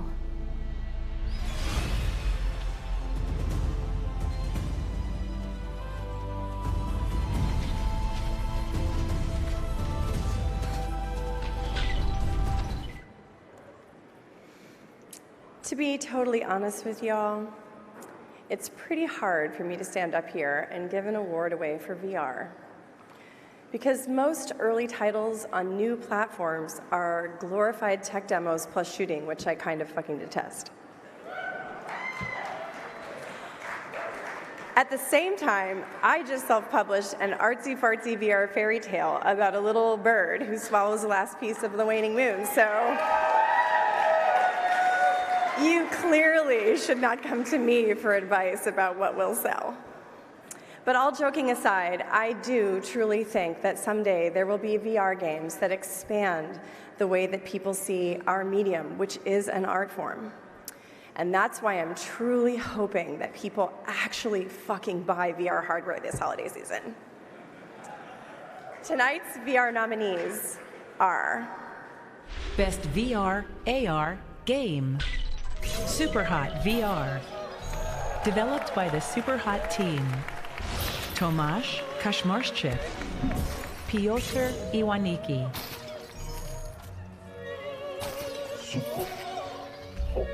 Star Trek Bridge Crew. Developed by Red Storm Entertainment. Published by Ubisoft. David Botipka. Robbie Edwards. Clark Gibson. Lone Echo. Developed by Ready at Dawn. Published by Oculus Studios. The Ready at Dawn team. I can put myself free. Resident Evil 7 Biohazard. Developed by Capcom. Jun Takeuchi. Koshi Nakanishi. Masachika Kawata. The Elder Scrolls V Skyrim VR. Developed by Bethesda Game Studios. Published by Bethesda Softworks. Todd Howard. Andrew Scharf. Jesse Flanagan. This year's winner for VR AR game is Superhot.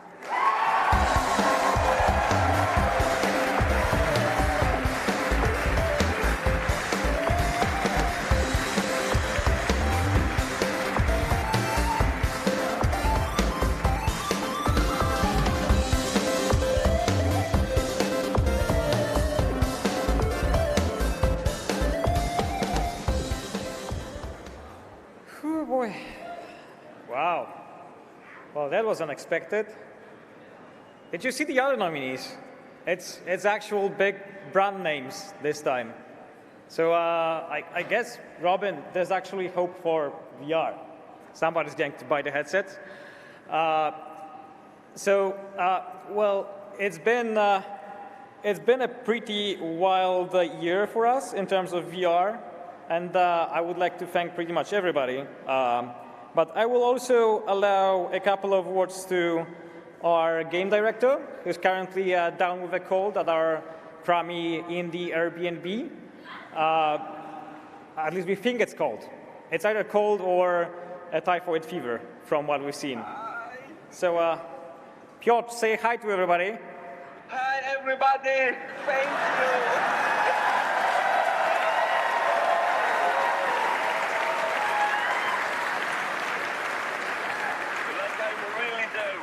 The crowd is amazing, Piotr. Wish you could see it. And I wish that all of the guys back at home in Poland will see it as well. The creative team is extremely smart, and there's, I think, about 36 of us right now. And we hope to stay in the industry, and we hope to build more VR stuff in the future. So all the Bethesdas and the Ubisofts of the world, please keep up the good work. We need your customers to buy our games as well.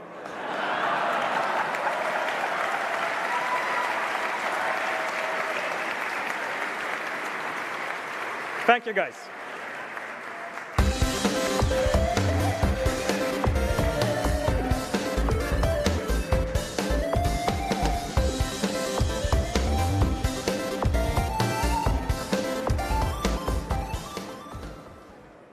And now, to present this year's Lifetime Achievement Award, please welcome to the stage the producer of the Game Awards, Jeff Keighley.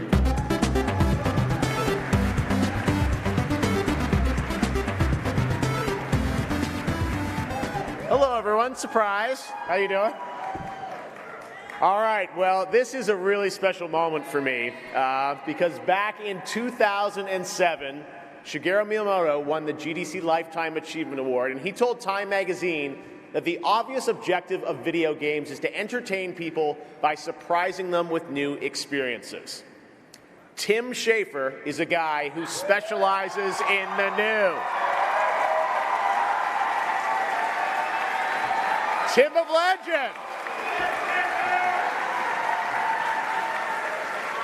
I have been playing Tim's games for so long, since I was a little kid, and he specializes in the new. He bursts new worlds, brainstorms new characters, and architects new experiences time and time again. Tim is one of our gaming industry's most original and creative thinkers. He's also, of course, one of the funniest. Now, at a time when the breadth and depth of content made by this industry can be misrepresented, Tim's fun, colorful, and comedic games are more important than ever. Yes. Now, I first came across Tim's work when I was very young, about 12 years old, because between schoolwork, I'd play LucasArts adventure games home in Canada, where Tim got his start with a $27,000 a year salary, working on some of the earliest adventure games. And of course, there was The Secret of Monkey Island, where he learned about game design from the legendary Ron Gilbert. Let's hear it from Monkey Island. And one of my favorites, Day of the Tentacle, which he designed alongside Dave Grossman.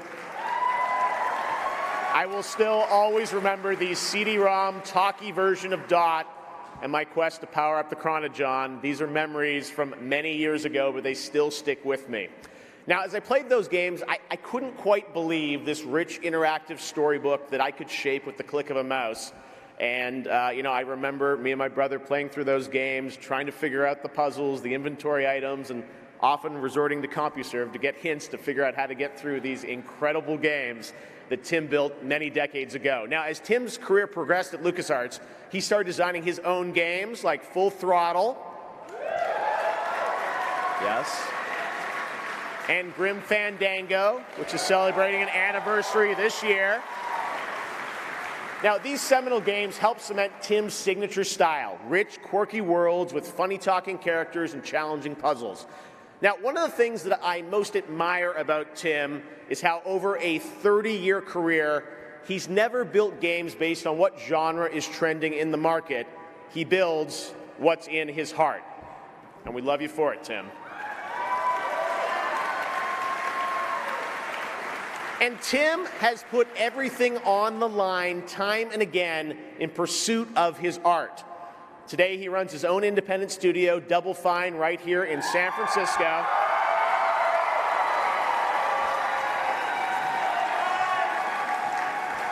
Hometown boy. It hasn't been an easy 18 years for Double Fine, but together with his fans and his team, they've found a way to fund and support their own games like Psychonauts, Psychonauts 2 in production now, and Broken Age, and even pay it forward by helping other smaller developers through Double Fine Presents. Tonight, it is my great honor to present GDC's Lifetime Achievement Award to a friend who's built some of this industry's most memorable and new experiences, and on a personal level, has helped inspire me to devote my career to celebrating games and the people who make them. Ladies and gentlemen, please welcome to the stage, Tim of Legend.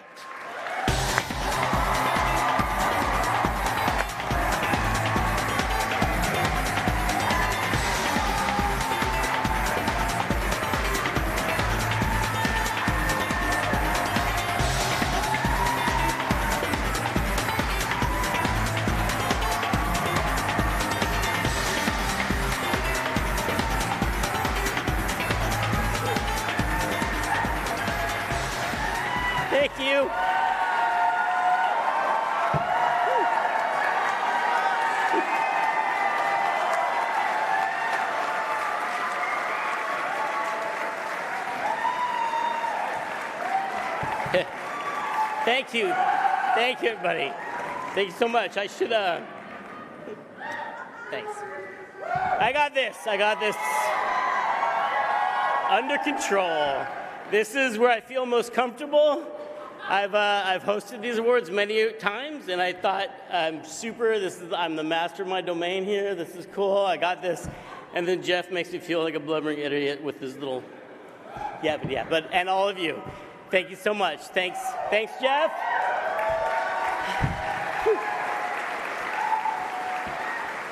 Thank you.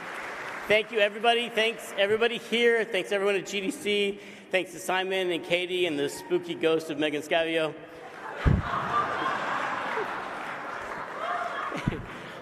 Thanks, everyone at Table 8. Yeah, Table 8. Everybody in the back, thank you. Thank you so much. This is a tremendous honor, and I'm incredibly humbled and happy to be getting this award tonight. So thank you. I know what a lot of you are thinking. How can they give this award to this guy? He's so young. Right? But I'll have you know, the truth is I've been, as Jeff spoiled, in this industry almost 30 years. To set that time in a particular place, when I started in the games industry in 1989, the Berlin Wall was still standing. And then I started making games, and then the Berlin Wall fell. So,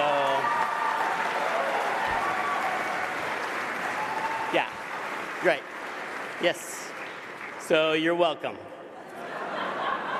I'm not saying I did it all by myself, and I've got to thank a few people for that. Much like my time at games, I've been incredibly lucky a lot of times, and I realized as I was writing this, it's like a list of times when I should have died, and I didn't. And I got to thank all the people who helped me with that. I've been so lucky in the just amazing people I've crossed paths with along the way. I gotta remember who I first person. Yeah. I started my career in the industry at a company then called Lucasfilm Games, and David Fox had no reason to hire me, especially after in my interview I totally accidentally confessed to pirating Ball Blazer. But he did, and I'm so grateful for everything that happened after. And I want to thank Noah Falstein for giving me a crash course in programming AI so that I could write the ship combat in Monkey Island. And I want to thank Ron Gilbert for cutting the ship combat in Monkey Island. Yep. I assume because it was so good that he couldn't beat it. I'm really grateful for Ron for picking me and Dave Grossman to work on Monkey Island, Secret Monkey Island, my first gig in games. I learned a lot from Ron, and I especially how to stop worrying and stop censoring my own ideas. I wrote a joke really quickly about a three-headed monkey, and Ron came out to see it, and I was like, don't worry, that's temporary dialogue. I'm going to take out the three-headed monkey joke. And Ron's like, no, we're keeping it. And in fact, we're going to have Steve Purcell draw a three-headed monkey. It's going to be great. And I was like, what? And then it really is like a profound moment for me to realize that everybody is so creative, and one of our biggest problems is just how much we censor ourselves, how much we that's too silly, that's too ridiculous, I can't share that with people. And that experience made me realize that I should just let it out, and that's formed the tone of everything I've made ever since. So thanks, Ron, for that.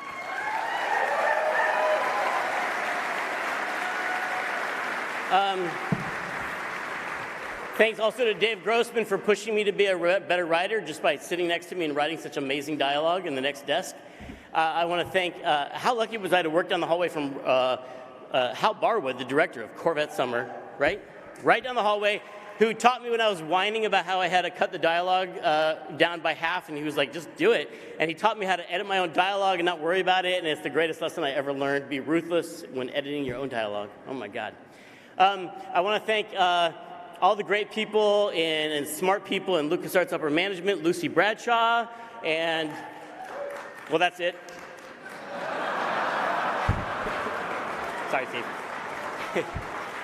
I have been lucky enough to work with the best artists in the industry, Peter Chan, Larry Ahern, Peter Sako, Scott Campbell, Lee Petty, and others. Lee? I've met amazing composers, Michael Lang, Kumpla Jakian, and sitting over here at Table 8, the man who's scored almost every game I've ever made, Peter McConnell, right there, the Mosey McConnell. Special thanks to you, Peter. I want to thank all the amazing people who make all my dialogue sound so much better than it is. The amazing actors I've worked with and the amazing producers and directors and casting agents back at LucasArts, Tamlin Nelia, Dara Farrell, and especially Chris Brown, who's also sitting right here. Chris Brown, thank you so much. I've worked with Chris since like 1992 or like 1850, I don't remember. She can like cast, direct, and edit, and somehow convince movie stars to work for indie game rates, and it's amazing, and I owe her so much. Thank you, Chris. I want to thank everybody, but I'm sorry, I'm running out of time. Thanks to the amazing animators. I love animators. Thank the amazing programmers and the testers and the producers I've worked with. Thank heaven help all the producers who have to keep me on schedule. By the way, we're hiring producers right now, so forget I said that. It's great to work with me as a producer. Thanks to all the publishers we work with, and we work with just about all of them. But I want to call out one in particular. When Psychonauts was canceled, we took it around to get it re-signed, and everybody passed on it. Everybody. Not that I'm bitter. That's what this is about. We're going to settle some scores. No, I'm kidding. I want to call out one in particular. We would have gone out of business in 2004 if it wasn't for a little family operation in Jersey called Majesco. So I want to thank the Sutton family for helping us out with that. Jesse and Joey and all the Suttons. Also thanking us through that really trying time with Seamus Blackley and all his cohorts of CAA. It was really great to have someone on our side during a horrible experience like that. And I want to thank... Okay, wait, now, I have to tell a story now. I asked for permission to tell a story, and I didn't get permission, but then that bartender over there served me 4 shots of tequila, so. Thank you, sir. In between getting canceled and getting signed by Majesco, there was a long period where we didn't have any money, and we ran out of money. And I had to make a talk to the whole company and tell them that the next payroll was not coming, and there were 30 people who were like, we've been crunching on a game for 4 years, and now it's going to disappear, and no one will ever know that this company ever existed, which is hilarious if you've ever been in that position. It's really fun. So I thought, okay, I was really desperate, and there was one lifeline I could call. I had a friend who had sold his company to EA, and I thought he might be able to make that kind of loan. I hated to do it, but I called him and I said, I hate to ask you, but if you lend me that money, I'll give you like 10% of my company. Oh my God, please help us out. And he said, I'll think about it. I'll go talk to our lawyers and I'll see if I can do that.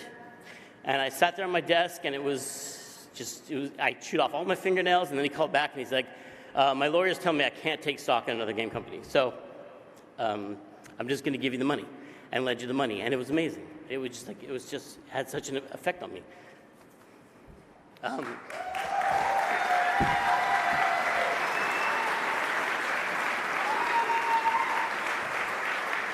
It's just that I was so embarrassed and desperate to making that call, and just to be met with that kind of generosity.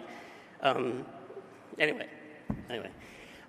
it struck me. And so to this day, thank you.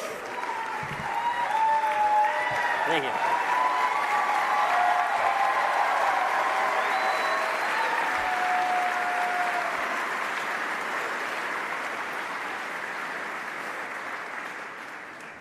So, to this day, if you play one of my games, you'll see special thanks to Will Wright, and I want to thank Will tonight.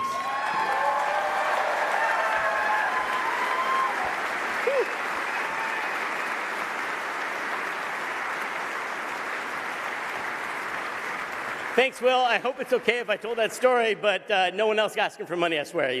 Don't do it. It struck me and it motivates me to whenever I really want to help people as best as I can, because I remember how that felt to be in that position. Anyway, we didn't go out of business, and we're still here 18 years later.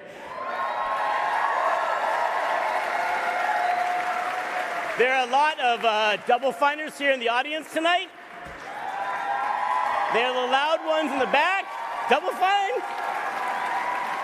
Hey, there they are. I want to thank everybody at Double Fine, all the beautiful people at Double Fine. Special shout out to the veterans who worked with the company for 16 or 17 years. Ray Crook, Dave Russell, Jeff Solis, Keith Chi, Anna Kipnis, Nathan Stapley, and the rest of you. I want to thank all the new employees, too, for injecting so much new blood into the company. Oh, I broke the trophy.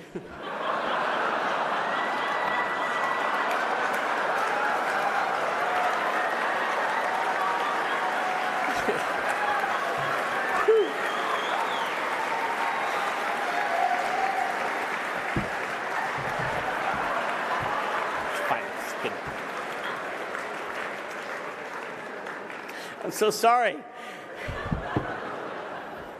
Anyway, thank you, everybody.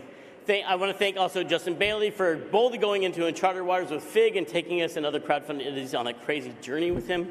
And I want to thank a man who, if not the tallest person in the games industry, he's the tallest in my heart. I want to thank Greg Rice for all the work he does in keeping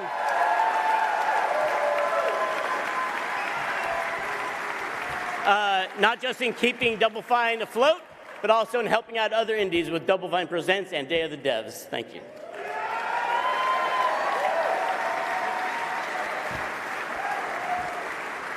And I want to thank my wife, Rachel, who's sitting right there.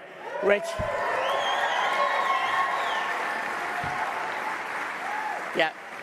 I met Rachel in 2003, right before we went into Psychonauts Crunch Mode, and I was like, I'm a big-time game person. It's going to be great. Everything's going to be easy. And she has stuck with me through that and through everything that came after, so thank you. And I didn't trip on the little hologram stairs, by the way. So, credit for that. And finally, I want to thank all the backers and all the players everywhere for not just playing our games, but reaching out to us and letting us know that they matter to you, because that has made all the difference. And so that's it. I want to tell you, even though you gave me this Lifetime Achievement Award that I broke, I'm not going to stop making games, because...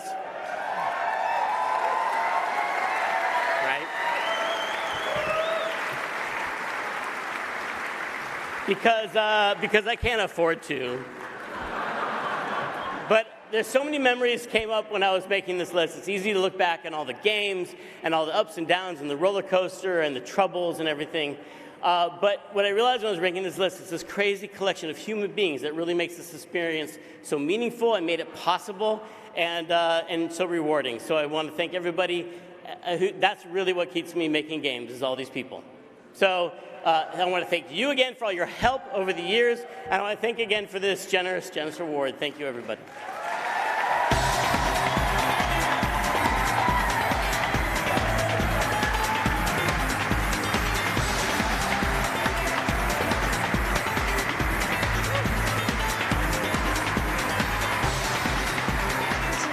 Cheers to Tim Schafer.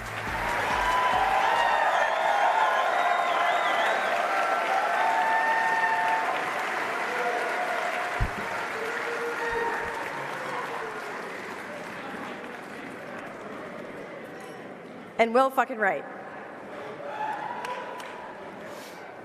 All right. A little emotional here.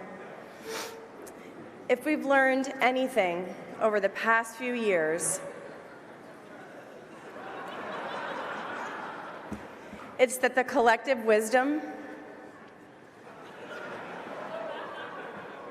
of the voting populace is an error-free,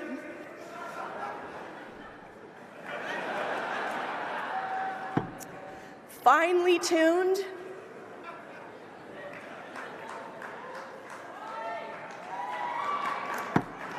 victory machine. Collectively, we are simply incapable of making a bad choice.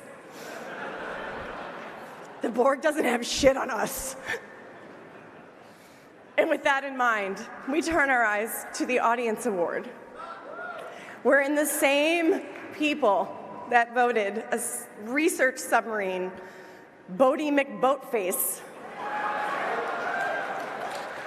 decide what their favorite game was last year. I, for one, can't wait to find out what we all picked.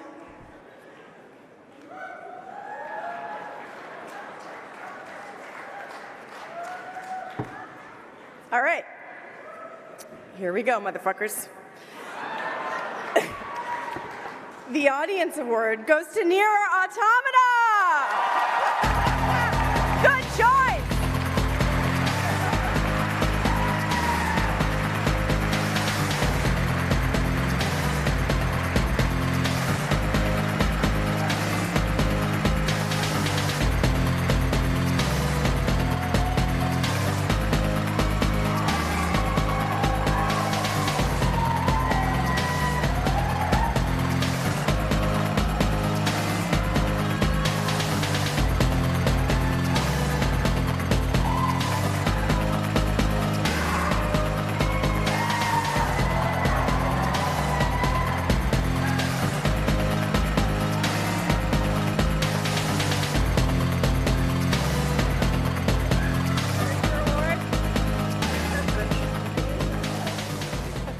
Yeah.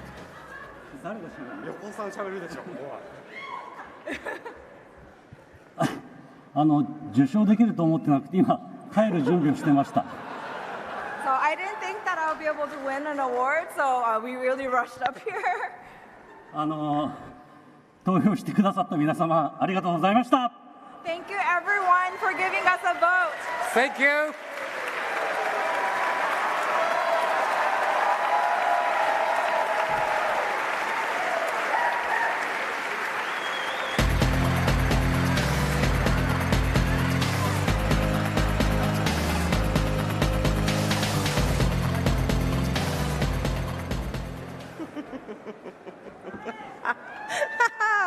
Man, this job just keeps getting better and better. All right, it says here on this envelope, Choice Innovation Award. While games is a growing business, the community of developers is fairly tight-knit. That means that many of you will recognize folks running in tonight's memoriam reel. Let's take a moment to note their passing and recognize their contributions.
What is innovation?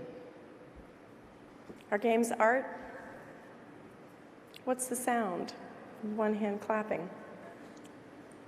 This category is often the place where we put games that probably won't sell, but look really fucking cool. and also games about difficult subjects like love, sex, collaboration, and compromise. In the end, there's never one clear definition of what pushes the boundaries of our craft. However, there can only be one chicken dinner. Tonight's nominees for innovation are Innovation Award. Gorogoa, developed by Buried Signal. Published by Annapurna Interactive. Jason Roberts.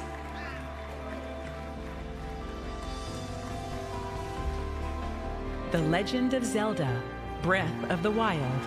Developed by Nintendo EPD. Published by Nintendo. The Nintendo EPD team. What Remains of Edith Finch. Developed by Giant Sparrow. Published by Annapurna Interactive. The Giant Sparrow team.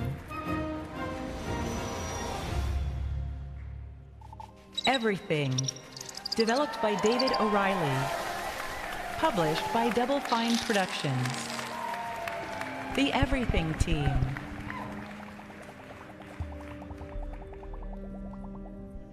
PlayerUnknown's Battlegrounds. Developed by PUBG Corporation. Chang-Han Kim. Brendan Green. Tae-Sok Jang. Chang-Ho Lee.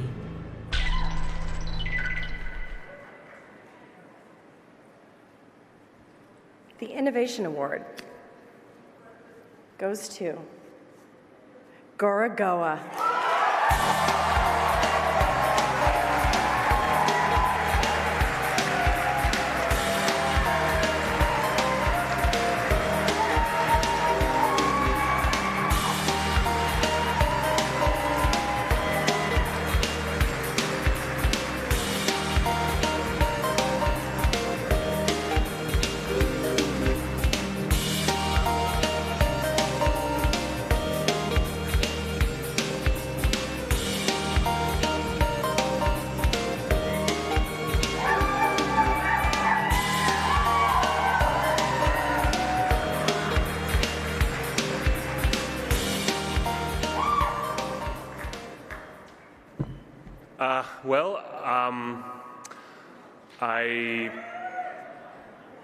I left my sensible career path in my late 30s, and I'm over 40 now, and my knees hurt, and so I guess it's never too late to innovate. Thanks.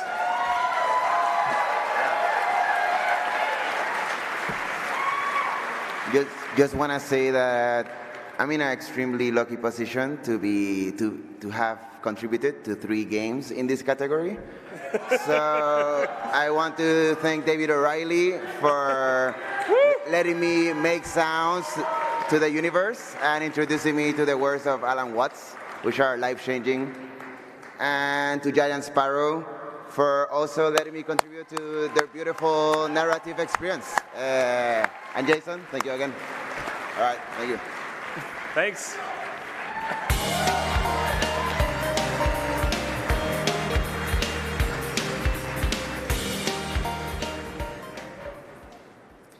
Jake also helps me run SF Indies. Shout out to all SF developers in the room. He keeps us from never meeting because I'm always so fucking busy. Anyway, as someone whose team won this award years ago, I have to keep saying that because it's the only reason that a publisher or whatever give me any money. I can say that there is no better feeling than to have been chosen as the game of the year by all you motherfuckers. Yes, the industry is callous and cold-hearted at times. Yes, we tend to privilege games with huge budgets and huge sales numbers. Yes, we still have a real shortage of games with strong Black protagonists. But We're working on that shit. I'm looking at you, Campo Santo. When all is said and done, what matters the most is that we keep focusing on new designs, new technologies, and new stories that open our field to new players who will one day grace this stage as developers themselves.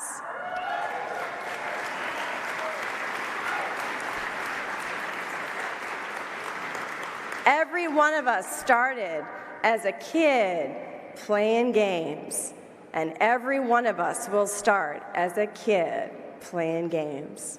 Let's hear it for all the kids out on the internet right now, internet teens who are playing games.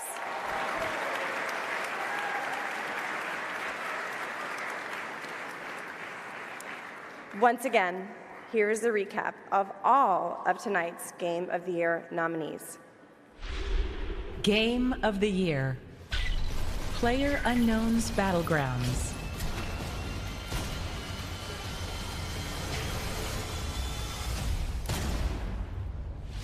Nier Automata.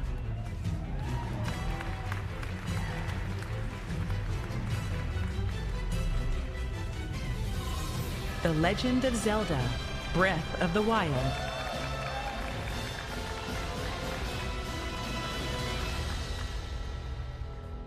Horizon Zero Dawn.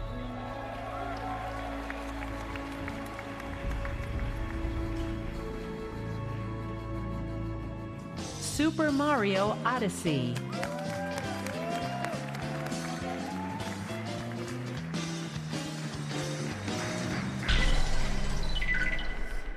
You all touched so many hearts this year. Thank you for all the hard work your teams did. You all deserve a round of applause before I open this envelope. Come on.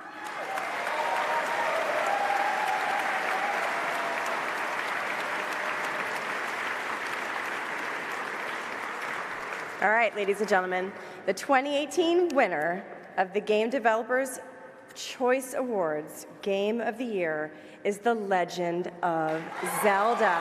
Come on, Nintendo girl, get up here.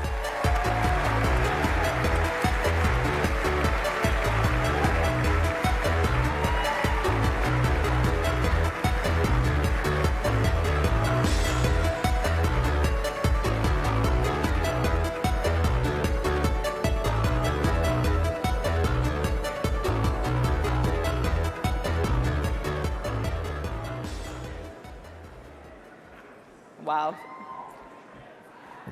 Thank you so much. Just beyond a great, really great big thank you, the only other thing I really want to say is that this particular Game of the Year award is especially meaningful and especially humbling for our developers because they're voted on by their fellow developers. So thank you for that. Yeah. And speaking of those guys, I couldn't possibly do this award acceptance justice without their help. So let me turn it over now to Mr. Ayanuma and Mr. Fujibayashi. Thank you. Hello, GDC and gamers everywhere. ゲームオブザイヤーにゼルダの伝説、ブレスオブザワイルドを投票してくださった開発者の皆さん、本当にありがとうございます。とても光栄です。また今回ノミネートされたすべてのゲームに対してもこの場をお借りして賛辞を送らせていただきます。ゼルダの伝説シリーズでは発見と探索が大きな2つのテーマとなります。今回今までとは違うゼルダの伝説の制作は我々自身にとって発見と探索の旅でした。その我々のチャレンジについて多くの方々に喜んでいただき、そして熱狂的に受け入れていただけたことを心から感謝しております。ゼルダの伝説シリーズには30年以上にわたりサポートしてくださる温かいファンの皆様がおられます。本作のような大きな冒険の旅に一緒に出てくださったことはゼルダシリーズに対する愛の表れだと思っております。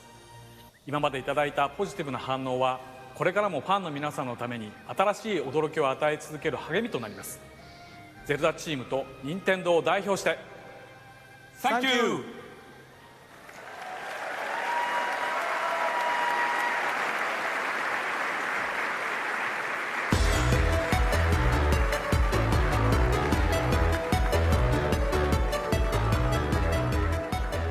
Seriously, how many hours of this game have you all played? Let's just really seriously, how many hours of Zelda have we all played? It's amazing.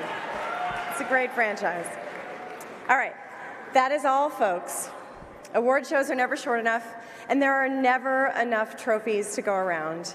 And everyone here deserves at least 2 more drinks than they got while sitting here listening to me talk.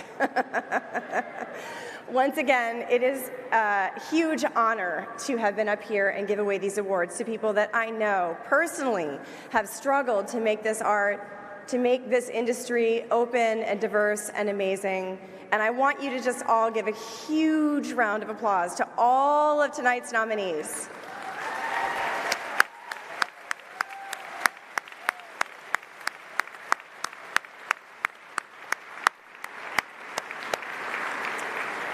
And since I'm the queen of the universe right in this very moment, I'm going to ask you all to make great games in 2018, and for the love of God, fucking vote!